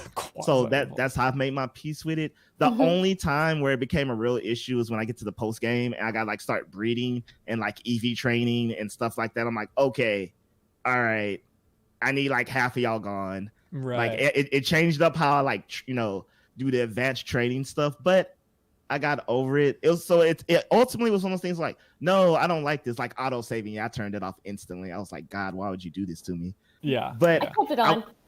You did? Yeah, I don't know. But I saved so much. Like, I'm a saver, so it's for the best. I get it. See, my thing is like, I'm going to battle a legendary, like accidentally kill it, auto save, and then, that's it. Out the window. That's true. That Never is true. touching it again. Yeah.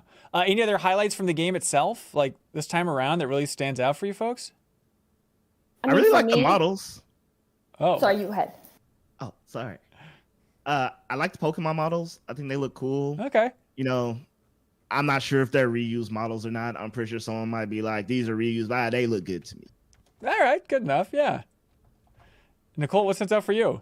I like revisiting the underground area. I think that's kind of a fun feature that I'm starting to like remember liking. Right.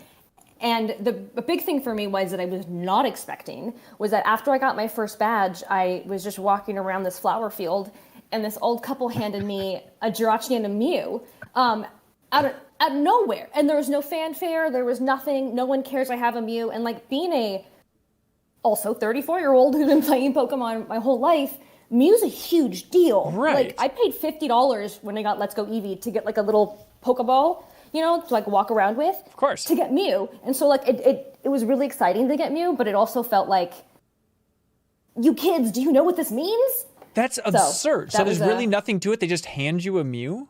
Just hand it to an you. hour into the game, you have Mew and Jirachi. Level ones. Yeah. Honest, I think that's a good sign of like, this is. You have to. This might be a baby game, everybody. Yeah, you have to have had Let's Go Eevee Pikachu or Pokemon Shield Sword to get those. Oh, interesting. Okay, so there's something there, but still, that's too much. I don't know. Yeah, right. It's a big deal. Yeah, I know. It should be. It should be a special thing forever. They can't just keep throwing it away. Well, that's it. I mean, where do you think, Odell, where does this rank for like the big list of Pokemon remakes? How's it looking compared to everything honestly, else? At the top. What? Yeah, no, I'm serious because I've always, first of all, I need to say this. I am not a fan of Let's Go Pikachu, Let's Go Eevee. Sure. I'm not a fan of any Pokemon Go mechanics in the main game, but all right, we got it. It sold billions of dollars, so I get it. I get it. Whatever. Business moves.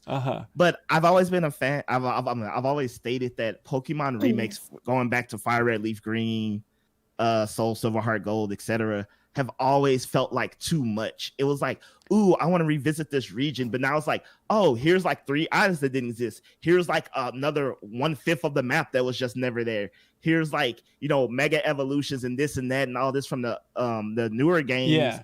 And like, here's how you traverse the world. And it was like, okay, this is cool. I'm having fun. I mean, I love Pokemon, but I don't feel like I'm revisiting somewhere I used to know. I feel like I'm just somewhere totally new that's like pretending to be something I knew. Whereas Brilliant Diamond, Shining Pearl feel like home. It's like, this is the game. There's been some quality of life changes. There's the chibi style, but in its essence, this is still very much the game I played. Okay. And I feel like no other Pokemon remake really captured that feeling. Maybe Fire Red, Leaf Green, but the rest, they did so much extra and tried to incorporate so much new that it stopped feeling like the thing I wanted to experience. So you're on the strict conservative end of the spectrum when it comes to Pokemon. Like, you want as classic and as old and faithful as possible. Yeah, because I mean, I have all the new, right. It's there, like I can access it. So yeah, I want the fresh coat of paint. I want, the high fidelity graphics, the quality of life changes that make sense. But yeah, I don't need to be performing Z moves while I'm in Sinnoh. Like, I'm cool. Right. I got Sun and Moon if I want to do that. Yeah. Well, hey, there it is, everybody. Nicole, any final thoughts on the big old remake of these things? Do you think you're going to see this one through? That's a great question. Let's check in 6 weeks, and I'll either have just done the Elite Four and just been like, clear my hands of it, or I'll start to have saving my money for a Pokemon Home account, which is like another thing. Another thing. Where's the compatibility between Shield Sword and Diamond Pearl? Like, that's such a bummer. Like, it's not there. It's not there yet. It'll never be, but it'll be a Pokemon Home situation that will launch in 2022, I believe. So right now, there's really just, other than getting that Mew, which was, fantastic. Right. There's really no compatibility between those, which is a huge bummer because I love that world building compatibility crap. Yeah, and especially if I'm sure there's some changes under the hood, but especially if the combat already looks so similar, it's like maybe in theory they would need to redo all the assets for this game if it's still just going to be that same old style of Pokemon they're bringing into this thing and whatnot. But yeah, I have one quick question for you guys. If you had to, let's say that there's someone who, like a young person who has never played a Pokemon, would you start them off with Shield Sword, Diamond Pearl, or let's go Eevee Pikachu? How old are we talking? Let's say 10. Ooh. I'd give him Shield Sword. I'd just be like, I know this is what you're expecting.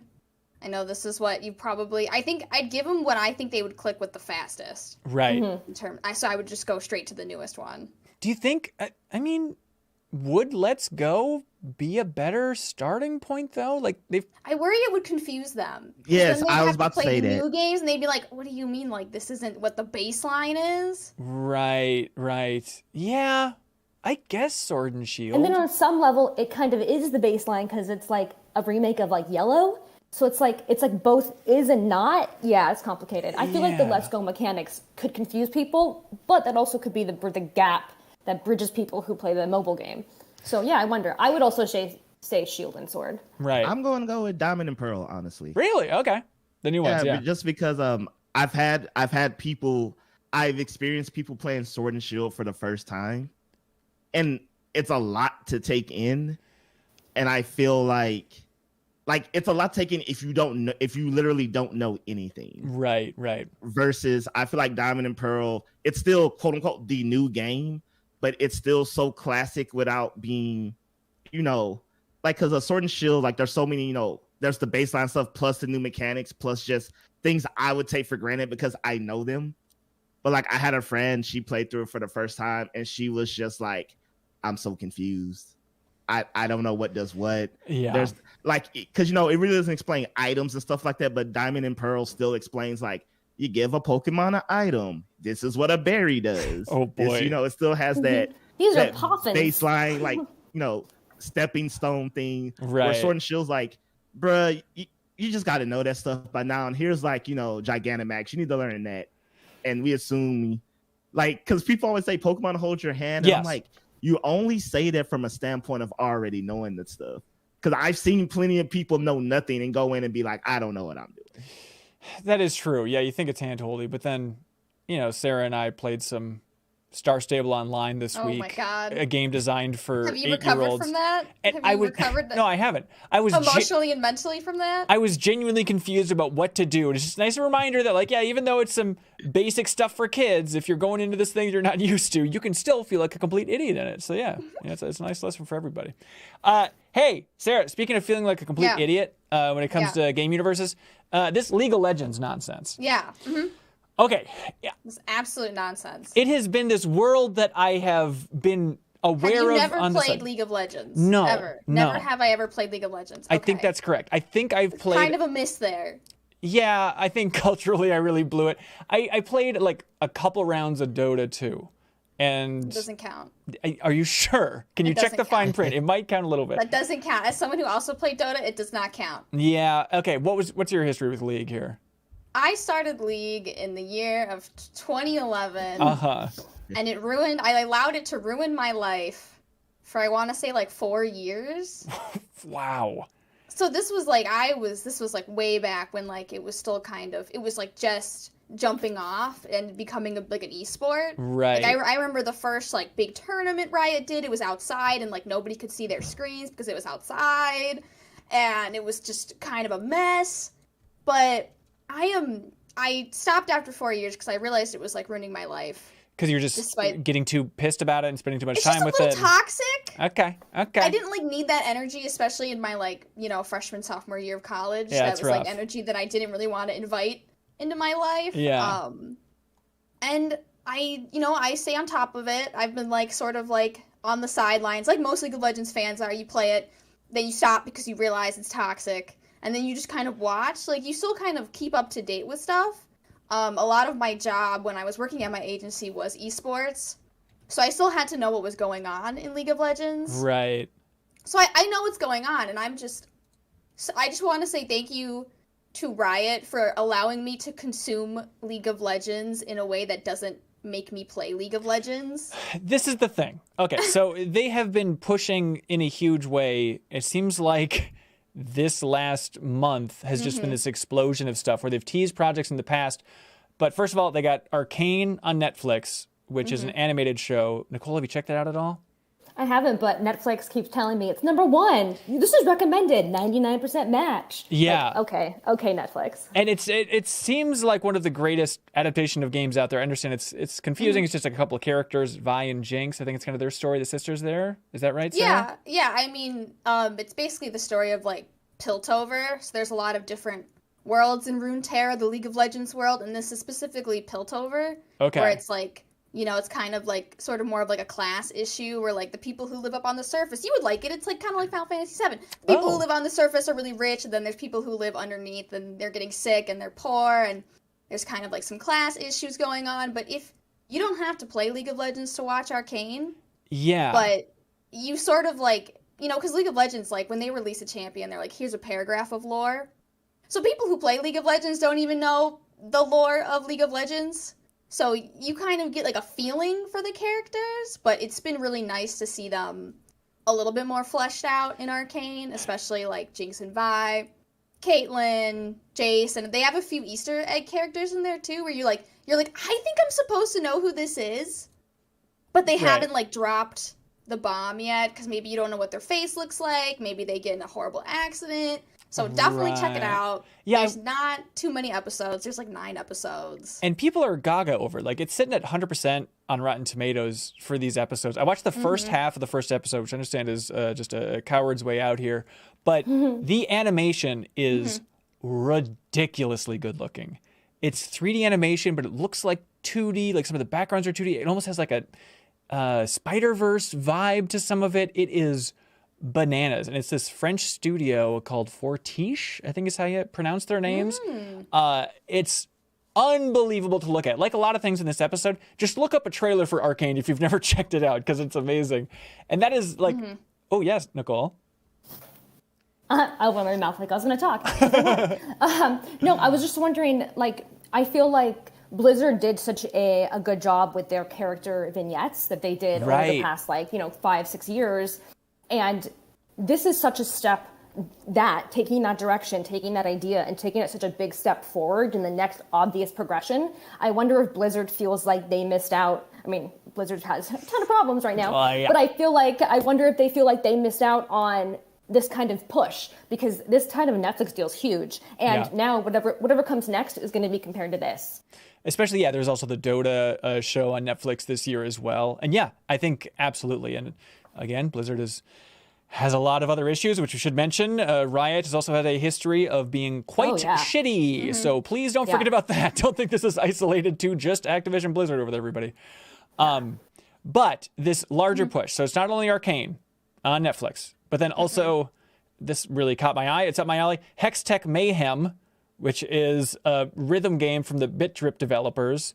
Sarah, I jumped in and played that, and I don't know who these characters are, but I enjoy those types of simple games. It's out on Switch and Steam. I mean, there's Heimerdinger, right? Like, if you had actually finished watching Arcane, you would know who the characters were. Oh, really? Okay. All right. I'll go back. Called out. Yeah, that's fair. I mean, did you enjoy Arcane that much, Sarah? I really liked Arcane.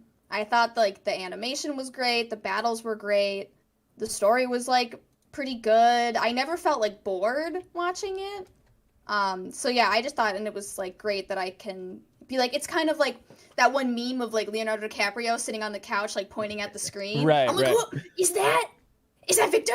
That's what and you then want. I kept like, whenever I would see Vi or Caitlyn or anybody like fighting, I would just get like these war flashbacks to playing League of Legends, where like Vi would come out of the bush and just knock me on my ass and juggle me. So I was like, oh, it's all coming back.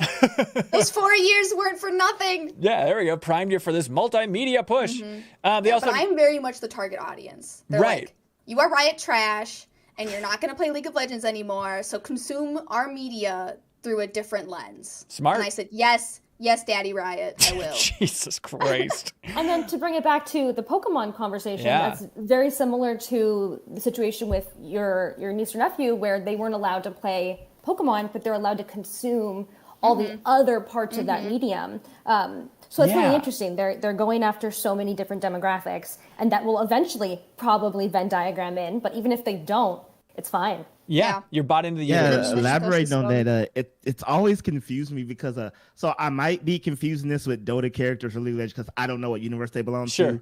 But I remember which universe are the ones with the music group, the female music group that has like KDA, music videos. that's Riot. Yeah, that's League of Legends. Okay, yeah, and I'm like, I remember watching that and was like, what? How did we get here?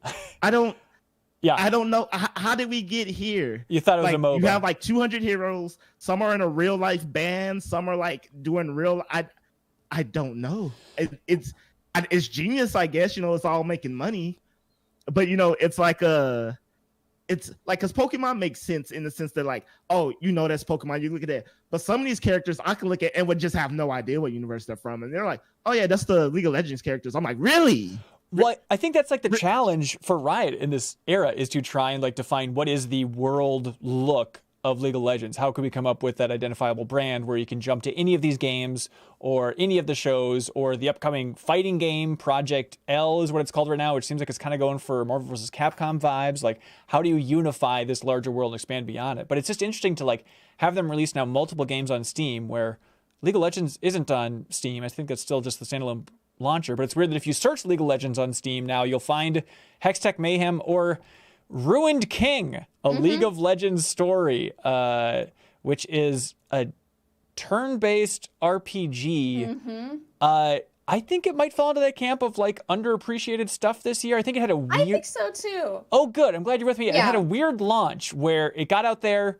Nobody was given access to it, as far as I know, for like early reviews. But then they've just been pushing a lot of ads everywhere. So it's a weird fusion of like, it's obnoxious. I don't know what actual outlets think of this yet. But Sarah, what'd you think of, I also played like an hour of it, but what did you think about your brief window of the Ruined King? I was surprised.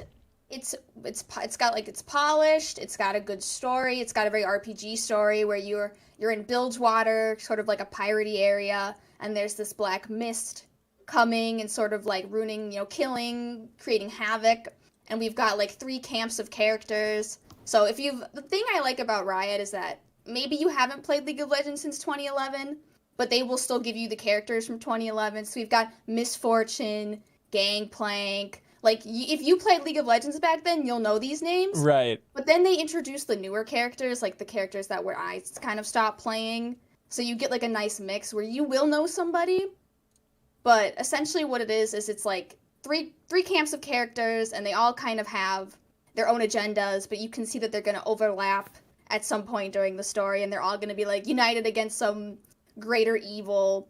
But I gotta say, when I first started the game and you kind of see how your character moves. Yeah. I got like weird Divinity Original Sin 2 vibes from it. Right. Not as great, but that's the vibe that I got right away. Yeah, it's isometric. Which was very exciting. Yeah. It feels a little bit like an old CRPG, or like, oh, like a Diablo here. But then you get into the actual game, it's like, oh no, it feels so like a lot of people are comparing it to Grandia, if you played those old games, because it is turn-based as all hell. But the weird thing is that, and this is a League thing, right, Sarah? There's like different lanes. Yeah, you hit the lanes. Yeah, it's weird. So they turn the lanes from the map into lanes for speed in the turn-based combat, which is a weird thing to explain. Literally, I was like, to fucking Riot to put lanes in my turn-based RPG. It doesn't make sense, but you're just changing, like, okay, you want this to be a faster, quicker Is it attack. Like putting bumpers in a bowling alley? Is this the same thing? Yeah, if the bumpers represent time and the speed of your attacks in a timeline of when everyone's making their moves, so it's all very natural, I think. That makes sense. Hardly. But it seems It sounds like Child of Light, if you actually played it. Yeah, totally. Yep. It's cool. They also have the option for you to like speed up all of your turn-based combats. Like to know exactly what's going to be annoying about some of that old JRPG formula stuff in there. But like, I thought the art is just incredible, and it's Joe Mad, who's the lead artist on Darksiders, and has a big history with Battle Chasers and all that stuff. And Airship Syndicate is the name of his studio. But like the art and the animations, I just think are incredible. And it makes me like these characters, which I guess is mission accomplished for Riot. Mm-hmm. How far did you, so you got an hour in, so you got to like Ilawi, right? Yeah, roughly. Probably. Honestly, yeah. Did you get to Braum? No. I love Braum. Okay. Anyways. Are you like a big turn-based RPG person outside of Pokemon, Sarah? Like, is there any chance you keep playing this? It's been a really long time since I've played a turn-based RPG, but the way that they designed this one with like the various lanes and sort of the buffs and debuffs that you have to kind of dance your characters in and out of the lane, which I can only describe as sitting at the bottom of your screen like a video editing program.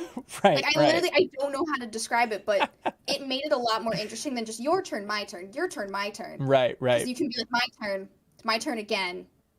It's also my turn again, actually. Yes, if you play it right. Play it. Yeah, it's cool. So yeah, Ruined King is the name of that thing. I'm curious to see what the reviews are like. I mean, the Steam community's eating it up, and it seems prime for one of those underappreciated games of the year. But there it is, the big League expansion, everybody. Dive in, Odell. The water's fine. Become a League fan. I'm sure you have time. Yeah, why not, man? I mean, I played Pokemon Unite, so I was like, that was my first true MOBA. Ooh, okay. Now I don't play it no more, so I think I'm good now. It was a good introduction to MOBAs. Yeah, that's I stand by that. I kind of want to go back and play more of that too. But hey, because Pokemon Unite made me rage uncontrollably, and like Nintendo, good job not having voice chat. I probably would have cussed out a little kid. Yeah, with that's no exactly remorse, why they don't want to have to police or like monitor all that voice chat with kids. Like they'll never have voice chat for that reason. Yeah. Every time some kid says that Pokemon Go is the first Pokemon game and you would attack them verbally over voice chat, we know how it would go, Adele. But just because I was born late. Like what? Late. Yeah, but if someone told me a League of Legends match go like 40 minutes and I'm like, if I'm about to, have a heart attack after 10, I can do 40. Yep. All right. That seems about fair. Hey, Sarah, do you know how this whole podcast exists and how this whole thing operates? Yes, it's because of patreon.com/MinnMax show with 2 N's. Is this MinnMax? Just MinnMax. You got it. I get confused because our Twitter handle has a show on it. I know. I really wish we could have MinnMax, but some schmuck is squatting on it. Anyways, that's it. Patreon.com/MinnMax, everybody. That's how this whole thing operates. And thanks to some of our biggest supporters, you know their names, but just in case you don't, it's people like Diverge Coffee. Diverge Coffee was started in 2020 by 2 friends, Brian and Nick. We're excited to be able to support MinnMax, and if you enjoy high-quality coffee, consider supporting us back. Being the nerds that we are, we have meticulously created roast profiles for each of our high-quality, ethically sourced coffee beans. Go to divergecoffee.com and browse our selection of blends and single-origin roasts. Once you find what you like, be sure to use the code MinnMax, 2 N's, at checkout to get 15% off of your order. Again, that's divergecoffee.com, discount code MinnMax for 15% off. We also have a Twitter giveaway coming up soon where we're going to give away some coffee from Diverge, so please check that out, everybody. Also, thanks to the fine folks at Fixture Gaming. They want everybody to know about the Fixture S1, which is a clip that you put on your Nintendo Switch Pro controller. Then you can slide the screen on top of that so you can play on the go with the greatest Nintendo Switch controller. There's a link in the description if you want to check this out. It's $35. And if you go check out a carousel on Instagram, there might be more options for winning a free custom MinnMax Fixture S1. So please check us out on Instagram and you can win a Fixture S1 for free. And it's a custom MinnMax edition.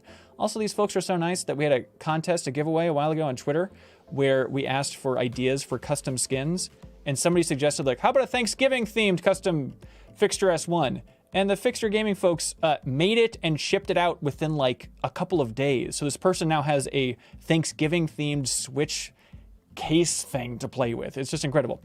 Also, thank you to our friends at I Am 8-Bit. They want everybody to know about the soundtrack to Hyper Light Drifter, the vinyl soundtrack. You can pick it up in their online store. It is a 4 vinyl box set with translucent colored vinyl. Deluxe custom packaging with magnetic wing flaps, everybody's favorite. Music's by Disasterpiece. You can check it out in their wonderful online store. And as always, you can use a promo code to get 10% off everything under $100 in I Am 8-Bit's online store. The promo code for this month is Turkatron. Turkatron, everybody. One big word. You get 10% off everything in I Am 8-Bit's wonderful online store. And they're so generous and nice that they ship out a prize each and every week to the MinnMax community. So this week, whoever has the best question, submit it over on Patreon. The best question wins the Res Infinite Area X vinyl soundtrack. So look forward to that from I Am 8-Bit. Okay, so Odell, Nicole, your mission is to remember each and every one of these questions, because whoever is the best one will win a great prize. So get the pen, write it on your hand, whatever you got to do, we got to make sure it's good. Okay, here we go. Mick Manga writes in and says, hey, Twitter is abuzz with a supposed Chrono Cross remaster. It's perhaps my favorite game ever, and I don't know how to feel about a remake. Part of it is exciting, and part of me is like, please don't mess this up. So my question is, how do y'all feel about your favorite game getting remade? Just conceptually, I guess. I don't know if it's actually happened. I'll go first. It was called Chibi Robo Ziplash, and I'll never ask for anything ever again. That's right. It's the monkey's paw. You want more Chibi Robo? How about like this? That's not what I wanted. That's not what I wanted. Yeah, I don't know. Who said they wanted to go first? Yes, Nicole, please. You may go. So if you see behind me, those are Link and Dark Link. I would say Ocarina of Time is a game that I've kind of been waiting for a proper remake of for a very long time. Yeah. And I've played the 3DS version. I have the Wii download Wii version, and then I've seen the graphics of like the Switch version, and it looks like trash. Right. Just trash. So like that's a game that I very much want to remake for, but at the same time, if it went the route of Final Fantasy VII or something, I would freak out. And if it went the route of like Pokemon Platinum, where like maybe they went like a more chibi Wind Waker route, I'd freak out. So like I want it so much, but also I feel like it's been so long and I feel like I don't expect it anymore.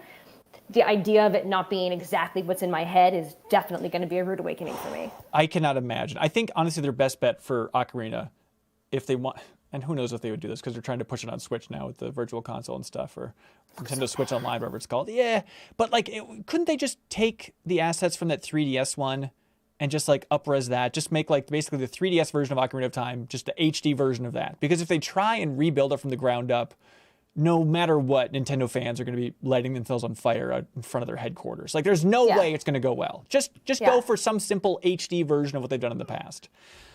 The Chrono Cross thing here from that Mick Manga mentions, I'm still a little skeptical about that whole thing. There are definitely rumblings. There's a rumbling that there's going to be some big PlayStation remake, and then this week people were connecting that, and somebody was saying that is actually a Chrono Cross thing and it's multi-platform. I don't know. We'll see. Maybe we'll have more stuff to talk about next month on the podcast. Odell, I don't know. What do you think about your favorite game getting remade? So this is tricky because you want them to get it right. So in my opinion, the best remake is something like Crash: The Insane Trilogy.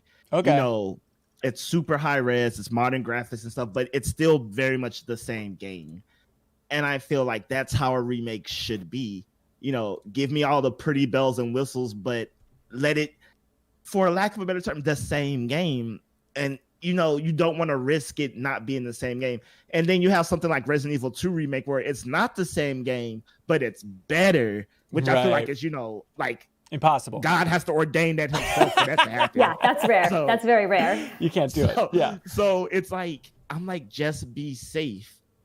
Like, Wind Waker HD is the perfect example of that. Like, same game, looks gorgeous, quality of life improvements. Right. But I feel like for the most part, of course, there's someone's going to be upset. There's always going to be someone upset. But that's what people want. And it's like, yes, I want it, but do I want to run the risk of it being bad? It's interesting. And I think like I just don't know. Yeah, I think critically there is definitely more of a thumbs down into the idea of like just remaking the same game from the ground up. It seems like maybe for the review scores, they'd want that to be a little bit different with the remake. But I wonder if like a majority of the fan base is just like, be as literal as possible. Sarah, working in localization, I'm sure you get plenty of this. Just give us the literal translation. Don't get fancy. That's exactly what you want.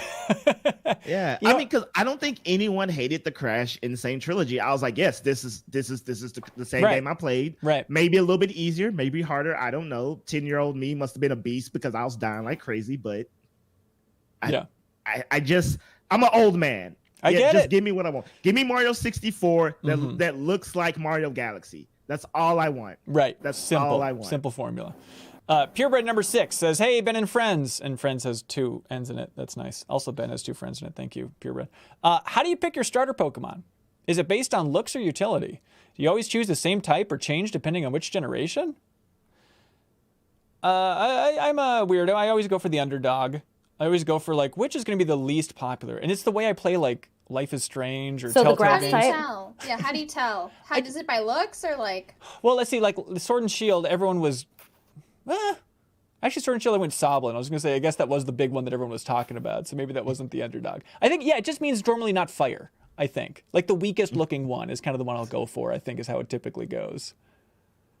I always go by cuteness. Solely cuteness. Okay. And to the point where when I play game, like, I give my Squirtles Everstones so that they're like Squirtles forever.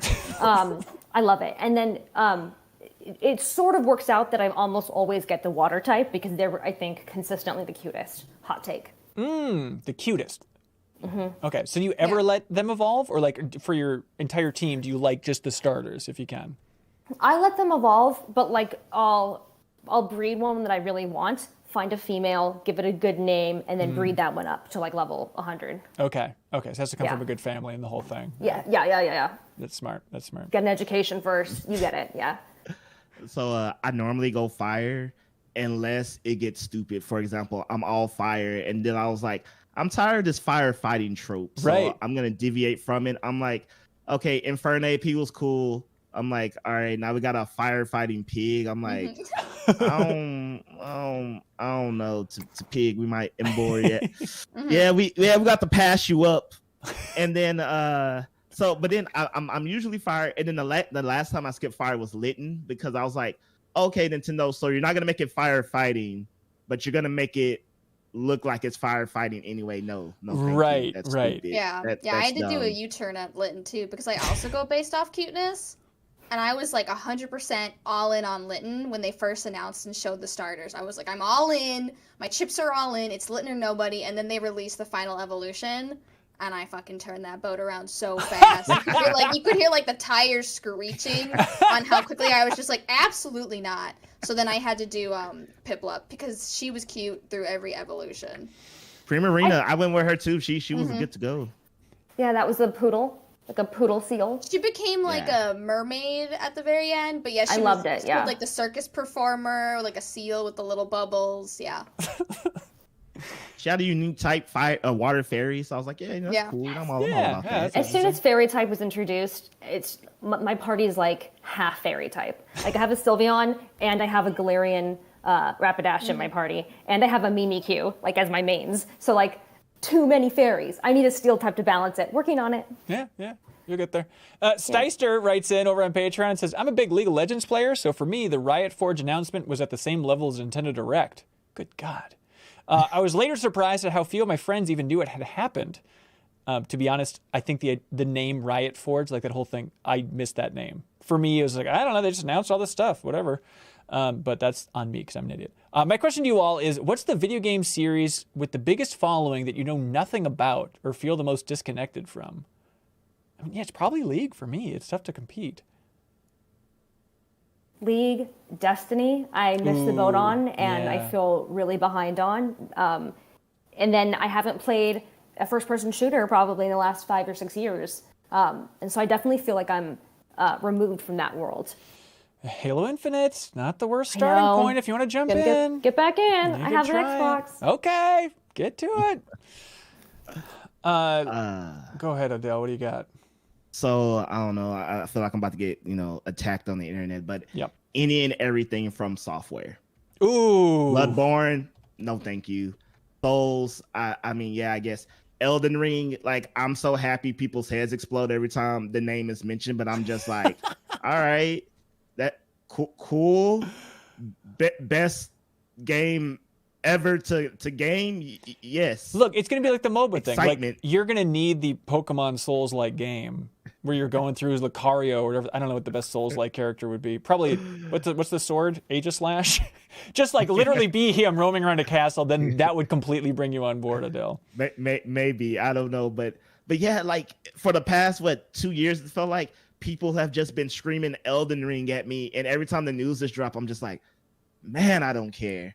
Like, I'm not wishing anything bad on it. I'm say happy this for the people who are happy, but the disconnect is so real. Like, Odell, don't listen. People listen to this podcast. Don't do this. Don't walk out on this limb. Just say it's cool and you respect Miyazaki, and we can all move on. Yes. This was all a bit. Gotcha. Classic Harmon. What you didn't know is I was like holding back all my tears from mentioning the Elden Ring about to come because I'm so overjoyed. Like, I weep. There it is.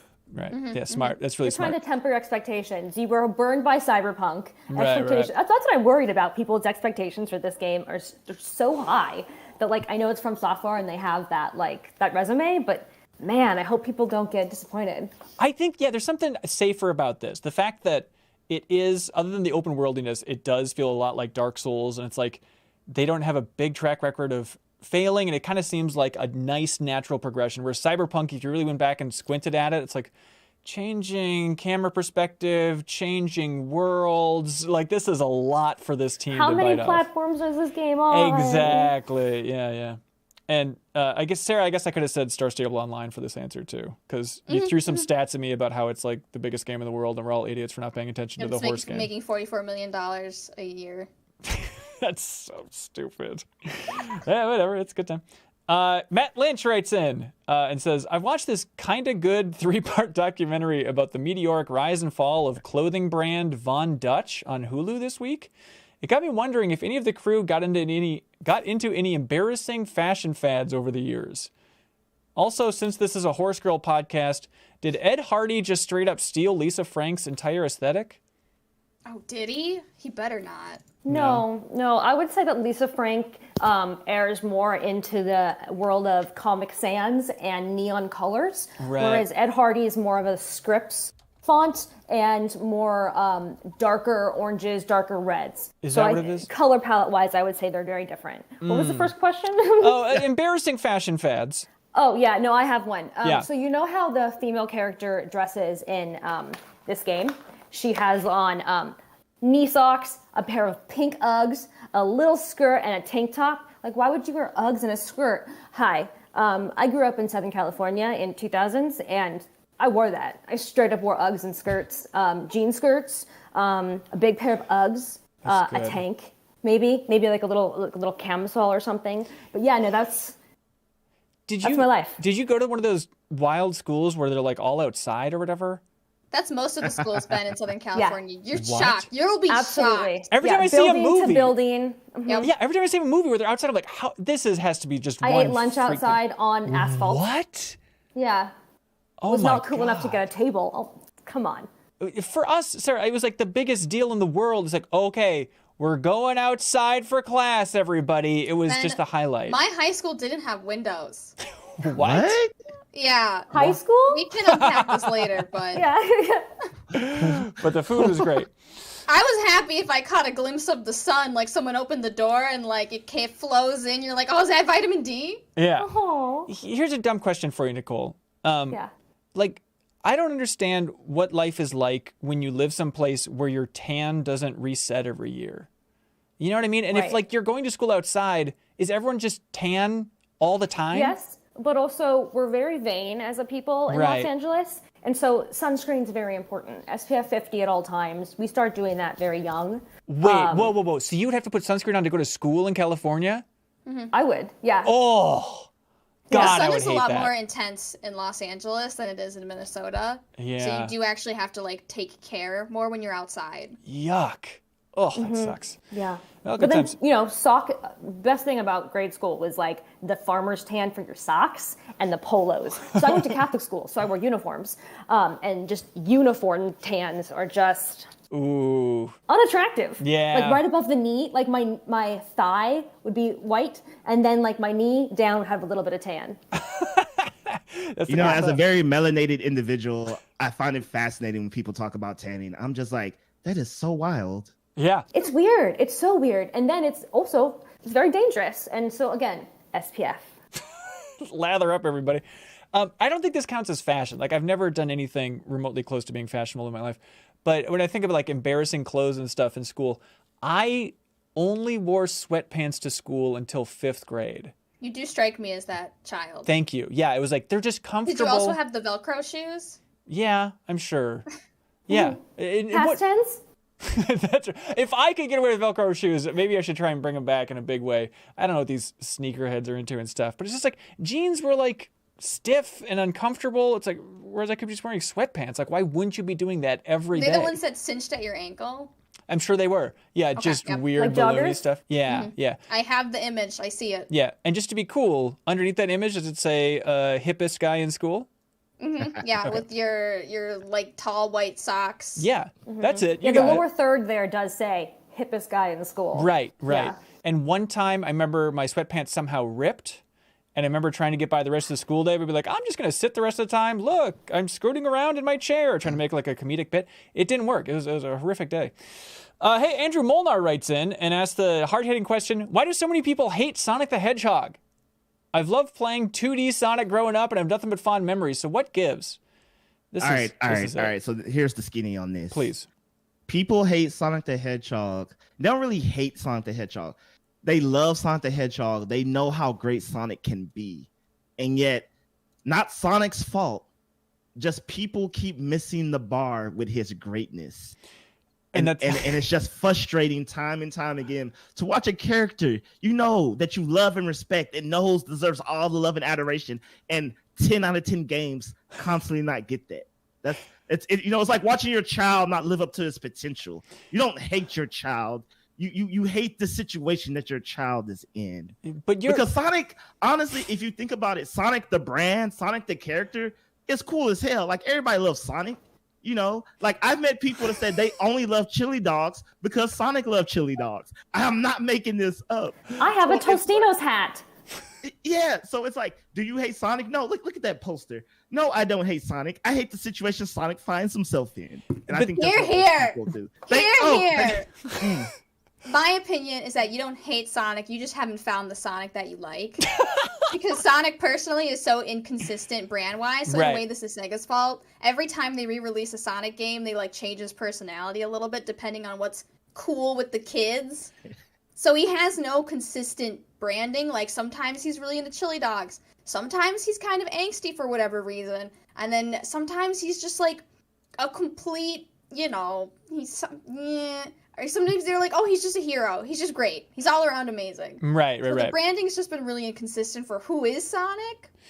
I'm fascinated by the idea that Sonic's being done dirty all these years. He is just the games. You act like he's like a prisoner somewhere watching what's being done to his image. Justice for Sonic. Yeah, I mean, that's pretty much what's happening. Again, I just need you to accept that. I mean, you had Sonic Mania. I feel like Sonic fans, after Sonic Mania, it's like you can't complain anymore. Like, this miraculous thing happened. Maybe it didn't get enough love or attention. And maybe it's not what you wanted, Sarah, because I understand it's 2D and you think 2D games are bad or whatever. All right, Ben, follow me. Yeah. How do you have Sonic Adventure 1 and 2, which are still considered good games by most people today? Sure. They're iconic. I mean, Live and Learn, Living on the Edge of Tomorrow, Yeah. City Escape, Okay. Follow Me. I follow my rainbow because of that game. Okay. To this day. Right. So I'm like, how do you get it right twice right out the gate and then proceed to never get it right again? That's sabotage if I've ever seen it. That's Right. like Mario 64, good. Mario Galaxy, good. Sunshine, if you like that, that's cool too. And then all of the Mario games being bad. Right. It's like, nope. Someone messed up here. It's I just don't know who yet. Paper I'll find Mario out. formula. Yeah. All right. When there we go. find them, they will be held accountable for their actions and crimes against Sonic the Hedgehog. There it is. Exactly. Let's see. Mike in the chat watching us live says, I'm ready to go to war for Odell after that speech. So congratulations, Serger. Hunter S. Sachs writes in and says, hey, since we have a resident horse girl now, sorry, just so Adele and Nicole know, I'm not a horse girl. we've been very into horses Stop recently spreading this here. slander. MinnMax is nothing but homes and horses now, and I guess that's fun. Anyways, hey, since we have a resident horse girl now, maybe we can figure this out. We whistle for so many horses in video games. However, Wander yells, Aggro! What other game characters call their horses by name and abandon the whistle? What does that sound, Nicole? That scared the. Is there someone drilling through your door? There's someone drilling. Yeah, there's some. I hear drilling. I just hear it. Well- So I don't know. Do we want to mute me? Maybe until the drilling stops, unless you have hot horse takes. Do you want to This mute? is the Los Angeles experience right here. God, this sounds yeah. great. Never Yeah. a quiet day. Okay, Always a condo. Could be better. do you just want to mute yourself so I'm not cutting you off if you're desperate to talk? Yeah. Okay, thanks. Yeah. I was, thank you, Nicole.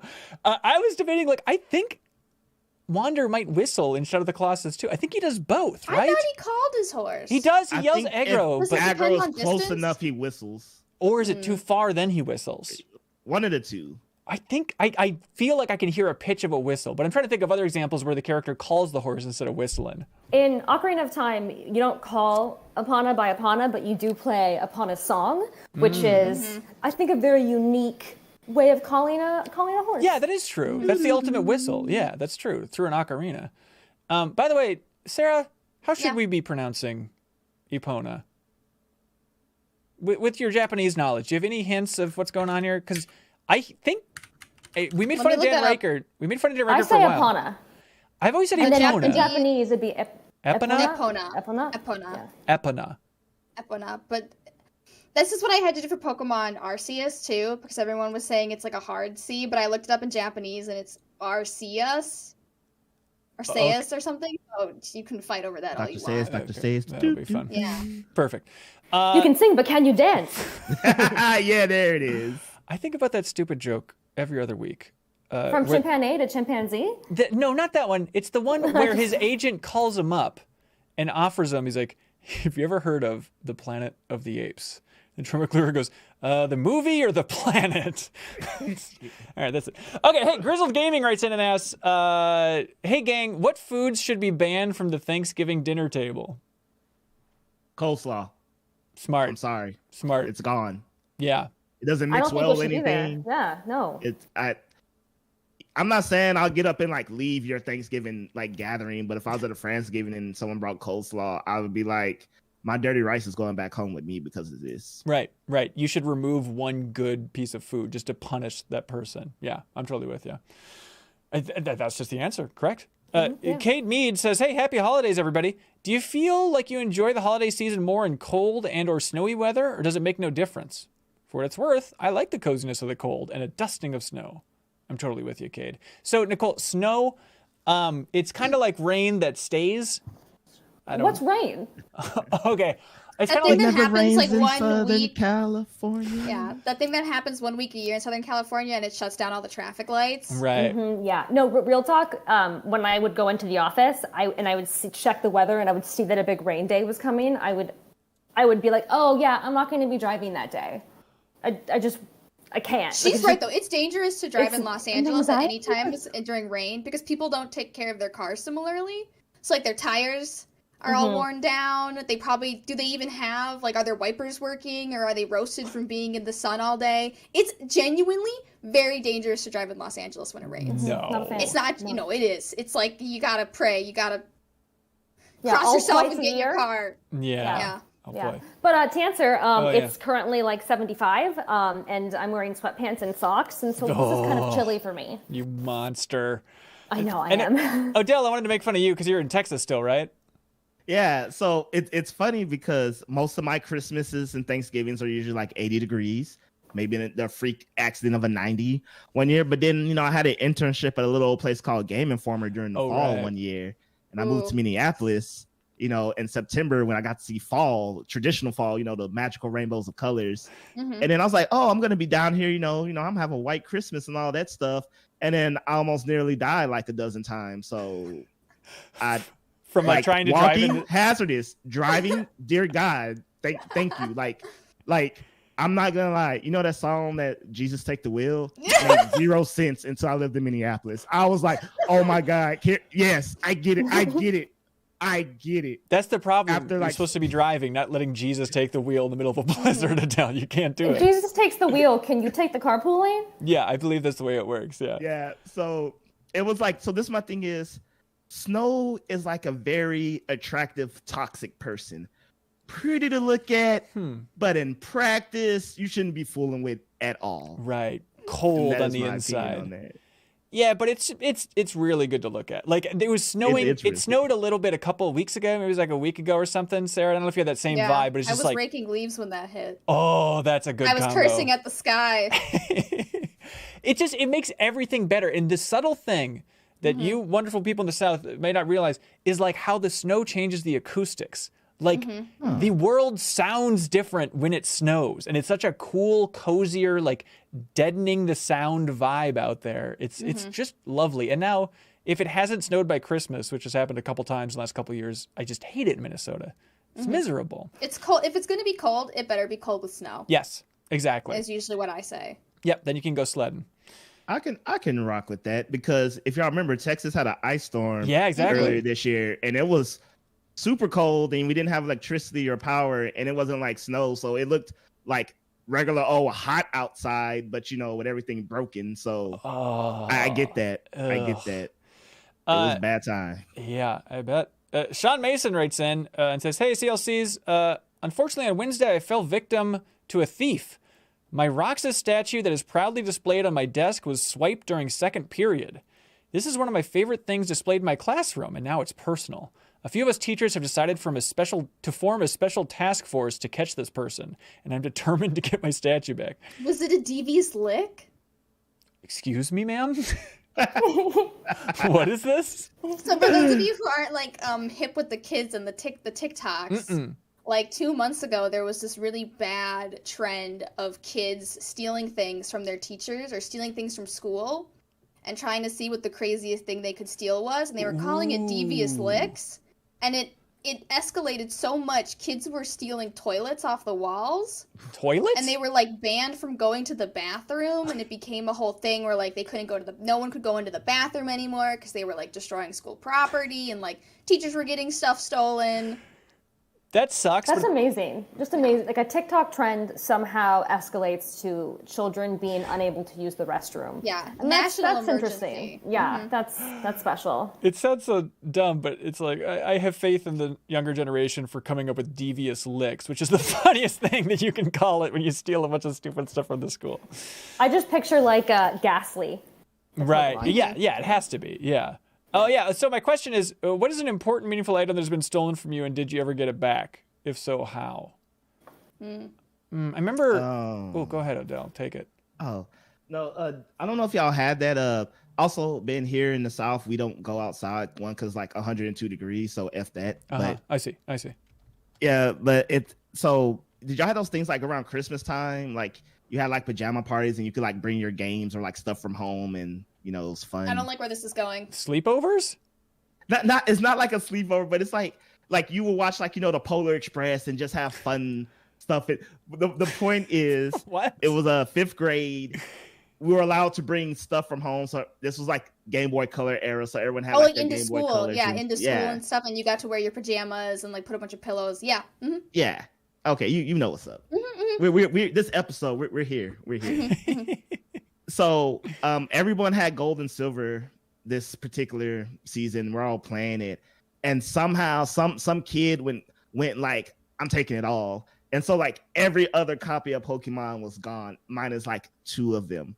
And the teacher was like, well, I don't know the 2 that remain. I don't know who they belong to. And I was like, we name our trainers, duh. Just turn on the game and see, like, you know, like no one thought of that. All the kids were like, oh yeah. So me and another kid, the 2 games that were left was our copies. Oh. But I just remember every other kid being so devastated. And I was just like, thank God I still have mine. Because I was like, similar to them, I don't know what I would have done. Like, I would have gotten parents involved. I would have gotten like maybe law enforcement involved. Like, that's crazy. I mean, just kidding, obviously. But like, I would be so sad if someone took like my Pokemon Yellow or something back in the day. That like heartbreaking. Having something stolen as a kid, it really destroys a piece of you, knowing that you can lose something so easily. This happened to me as well. Ooh. I was at the ice rink because I used to be in figure skating, but then I broke my arm. So I would play my Game Boy Advance while my sister did figure skating. That's much more fun. On the bench outside. Yeah, it was actually a lot more. My mom was like, you can still skate with a broken arm. And I was like, no, I'll play my Game Boy Advance. And it was specifically the pink clear one. Okay. Which I haven't seen since. And my mom called me and I put it down on the bench. And I ran over to her. And when I went back, it was gone. Oh. And we never saw it again. And then whenever I saw some other kid with like a pink Game Boy Advance, I would just like want to snatch it. I'd be like, is this actually yours? Or is this my pink Game Boy Advance? Let me check the Pokemon names. What game was in it? I think it was one of the Super Mario Brothers, like one of the Super Mario games was with it too. But it was like it was the Game Boy Advance and then the games that I had with it. Yeah. And those wonderful sounds are there Nicole. It is. Is that mine? Is that mine? It's not, but Prove it, you coward. You don't and see then the pink ones. I also got the pink ones pink as Game Boy much. Color. Oh, excellent. Have you two ever had a DNA test to find out if you're sisters? It couldn't hurt, honestly. At this point, why not? Man, when is Nintendo going to bring back Atomic Purple? That's the real question. That is the Spice Orange, the good Nintendo colors. I just want them to bring back that clear thing that they had going on where you could kind of see into it. I mean, that's my favorite N64 style. I still have my Jungle Green N64.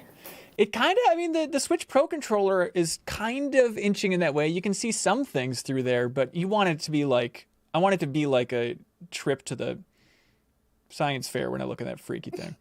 Anyways, that doesn't make sense. Louis K. writes and says, hey team, realistically, how long do you think you'll be playing games?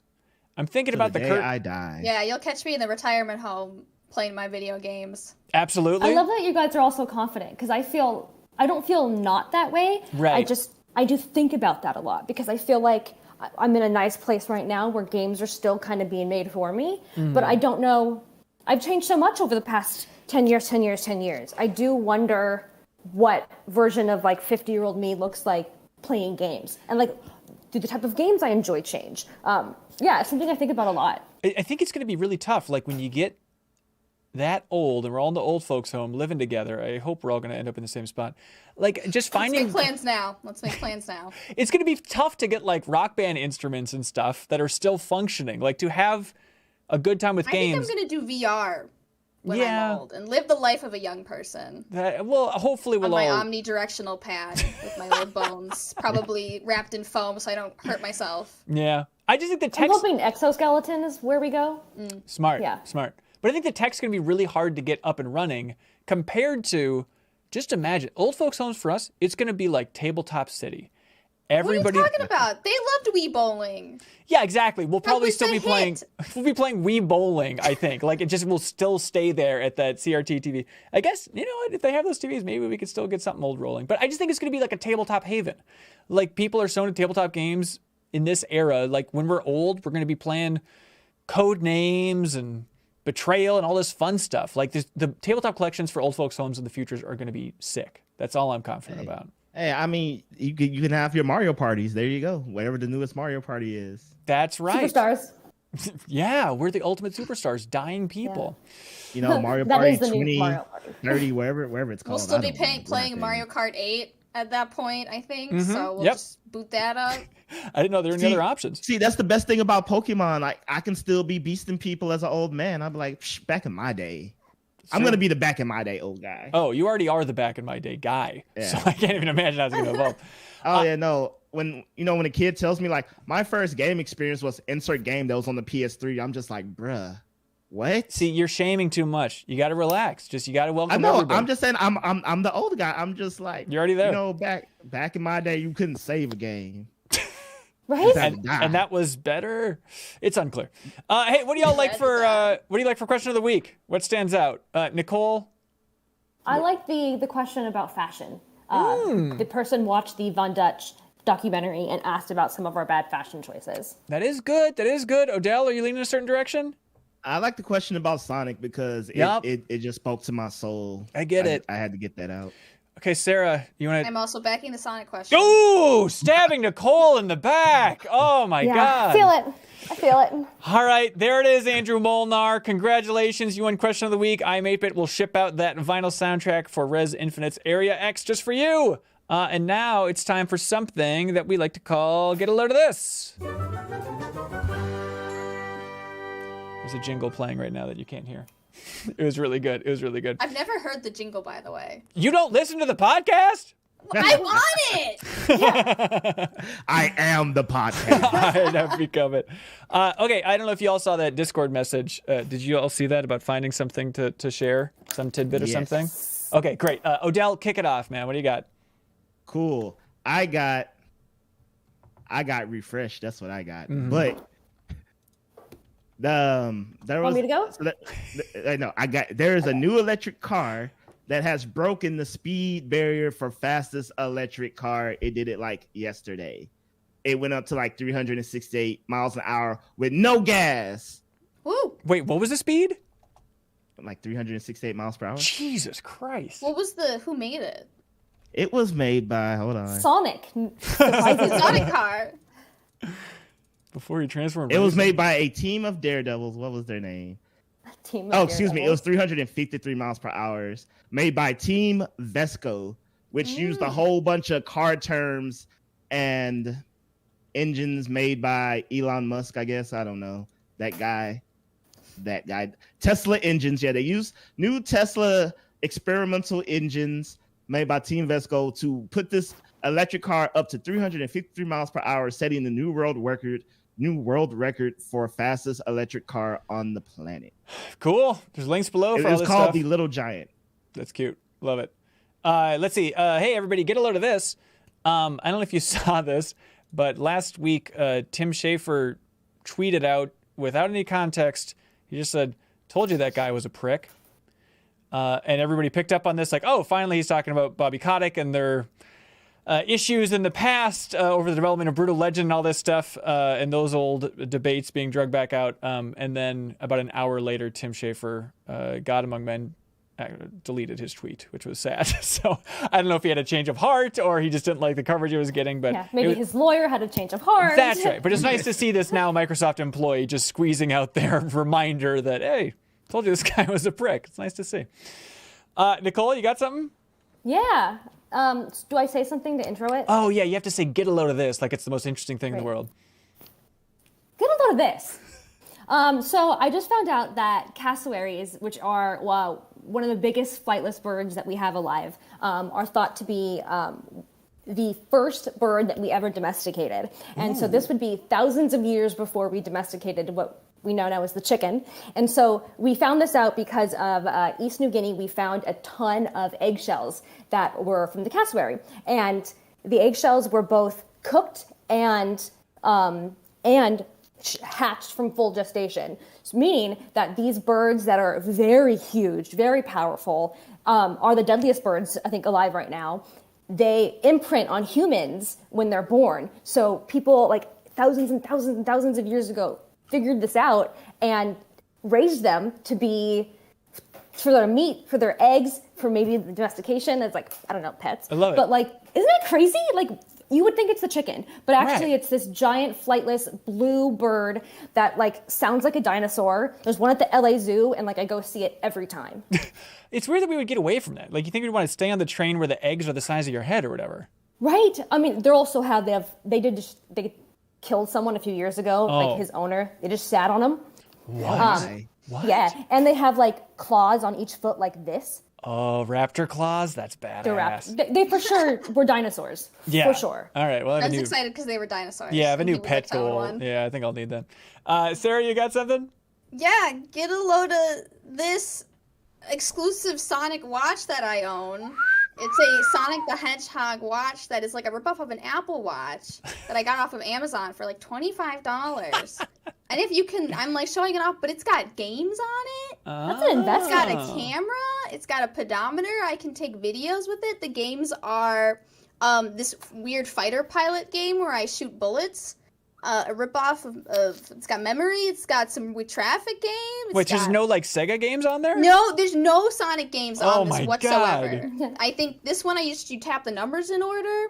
So I Fun. think this is the best purchase that I've ever made in my life. It's got a calculator, it's got a timer, and I can pick from various Sonic the Hedgehog backgrounds. Smart.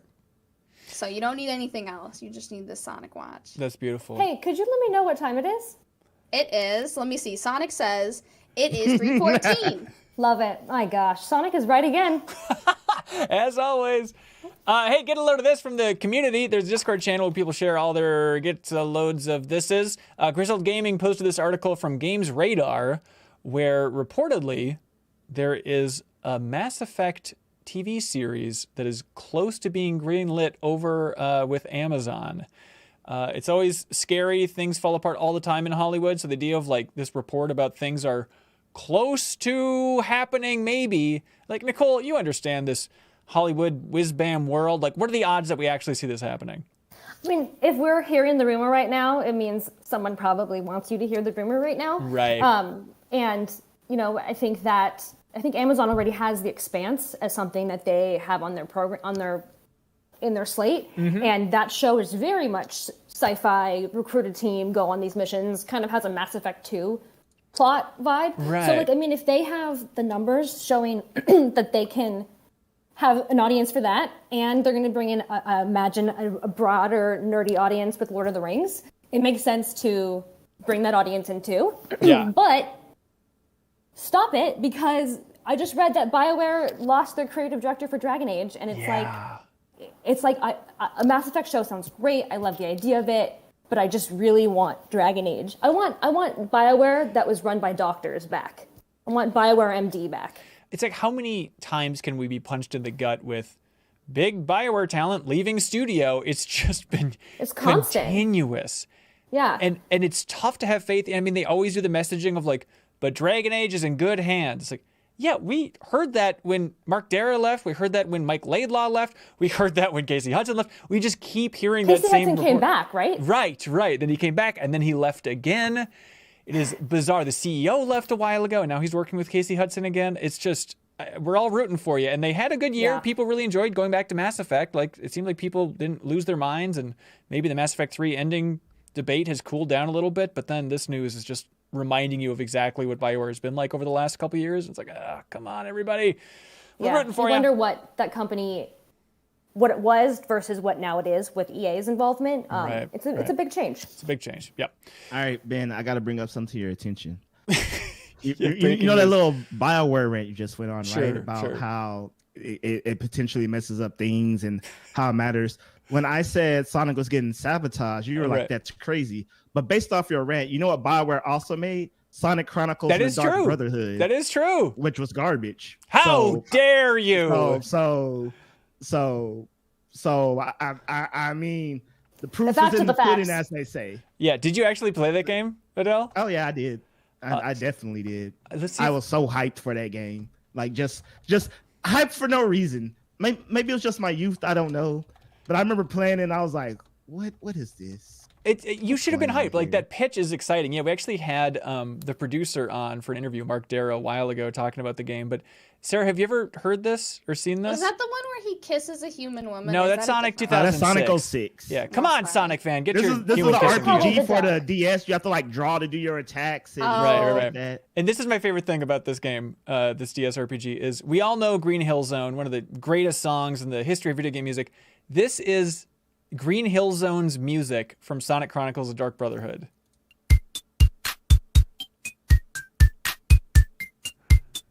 Just wait for it to really drop.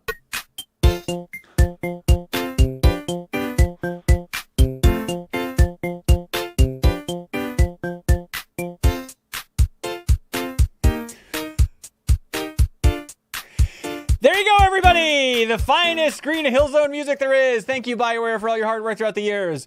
Hey, It's like a preschool on a recorder. Yeah, it's in that leak. Nicole, what would you like to plug? Thank you for being here. I just want to plug you guys. Thank you for having me. And, check out everything you guys are doing. Like and subscribe to the Patreon. And keep playing Pokemon. Do what you love. Nicole, you're like, come on, your Twitter account or something, Nicole. At Nicole Z. NIKOLEZ. There it is. Sweet. Odell, what would you like to plug, sir? So you can follow me at Odo Harmon Jr. on all your favorite social media, mainly Twitter. Don't add me on Facebook because I will not add you back, but thank you anyway. Okay.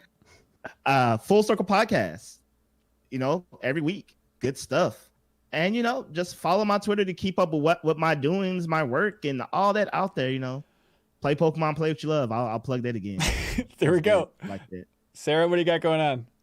You can find me at SarahPods on Twitter and Twitch. Play more Sonic games. Right. Absolutely. Even if they're not good. Absolutely, everybody. You still have to play them. Yep. Remember that for New Show Plus Eat, next pray, week. Sonic. Yep, there it is. Well, hey, we have a lot going on. We have today, if you're watching this, you're not listening early, which you can if you're a Patreon supporter, but we have a video up, which is a tradition we've done for 6 years now, which is on Thanksgiving, we share 100 things that we're thankful for about gaming this year, which is really just 100 jokes. And technically this year it's like 150 jokes that we wrote and read off. So you can check that out on our YouTube channel. It's a very fun time. It's Leo Vader, Jeff Cork, Jeff Markiafava, and then we also collected jokes from the community. And then it's also available as a podcast in the Patreon exclusive podcast feed. We'd appreciate it if you unlocked it because that'd be a nice way to support us. Hopefully you enjoy that. We also have the grand return for the next 3 weeks here of House Hunter Rise, our show where we explore Zillow listings. It came back this week. That is on YouTube for everybody bugging us for so long to bring that show back. It is back thanks to your support on Patreon. So we hope you enjoyed that first episode. And Sarah, I would love to have you on a future episode. I think it is very up your alley. Okay, perfect. Let's line that up. Let's do Put it. something on my calendar. There it is. Then also, let's see, MinnMax Council, our Patreon exclusive podcast on Monday. We not only talk about the future of MinnMax overall, but I go on and on about Ghostbusters Afterlife with a spoiler-free review, so you can check that out there. Also, we have the call-in episode of MinnMax Council happening this Sunday at 7 p.m. Central. So if you support us at the $20 tier on Patreon, you can call in and talk to us about anything under the sun, ask any question we're legally obligated to answer. So we look forward to hearing from you. It's always a delight talking to folks. And you can, again, follow us on Instagram. We are 20 new followers away from giving away another Fixture S1, so jump in there.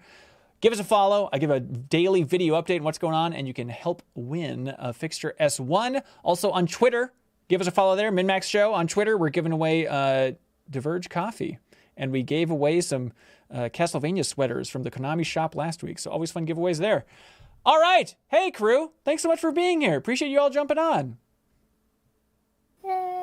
Yay! Thanks for having us. Absolutely. And thanks again to all of our $50 supporters on Patreon. You know their names. It's DivergeCoffee.com, Andrew Uerkwitz, Opposwitch on Xbox, Kris, Shakes, True King Music, Fixture Gaming's Fixture S1, I Am 8-Bit, Ludwig Roque, Zachary Pligge, Andrew Vala, BeatenDownBrian, PrettyGoodPrinting.com, Jawarhello, Mirko Arico-Torreno, Mark Seliga, John Higby, Call Me By Your Game Podcast, Drew Waranis, Dan Villone, Starkiller, Ted Ryser, Clemens Zobel, Steve Bamdad, Purebred Number 6, Spider-Dan, Preetham Yarlagadda, SpiralInYourEyes, and General Nadine 99. Thank you so much, everybody. Be good. Have fun. Let's go. Mwah, mwah, mwah, mwah. All right. T-Beak says, Wow, Nicole, they sound cool. I'll have to check out MinnMax sometime based on your plugs. So that's very Great. nice. I'm so glad. I think you're going to like him. Yeah. William Garcia watching us live says, great job, everyone. Fun listen. Thank you so much. BeatenDownBrian says, great show, all. Jazz hands. Thank you, BeatenDownBrian. Thanks, everybody, for being here. Oh, boy. So on Instagram, when this show goes live, we have like a carousel is what Brian Vora, our social media guy, calls it. On the best word. Basically, we need... Oh, it's carousel. Thank you. That's what I call it, too. So we have a carousel. So we could use pictures of you two if you're comfortable with that. It could be like an old picture, but anything that relates to this episode of the show would be great. I mean, like Nicole, you with your DS or something like that, and then just send it on over and we'll include that if that works for you too. Yeah, I'll look for something. Sweet. All right. Thanks again. It'll be going live tomorrow at noon. I'm sure to tag you on Twitter and all that fun stuff. Real quick, Yeah. when I found that Game Boy Advance, Yeah. I found a Perfect Dark. It has a battery in it. Yes. And this light, but like a battery in it. It's a weird that- game. It's like an You have to isometric. save it or something? I think it must be the Rumble. Oh, yeah. Oh. It Makes must be sense. the Rumble. Yeah, man, I got accessories. We'll talk. Cool. All right. Thanks Like, do again you for need hearing us to this, send folks. you a picture or wait? how's that Yeah. work? Just send me a picture over Twitter or Discord. Anything works like that. Okay. Cool. All right. Thanks, folks. We'll see you soon. Bye, guys. Bye. Thanks, Backstage Passers.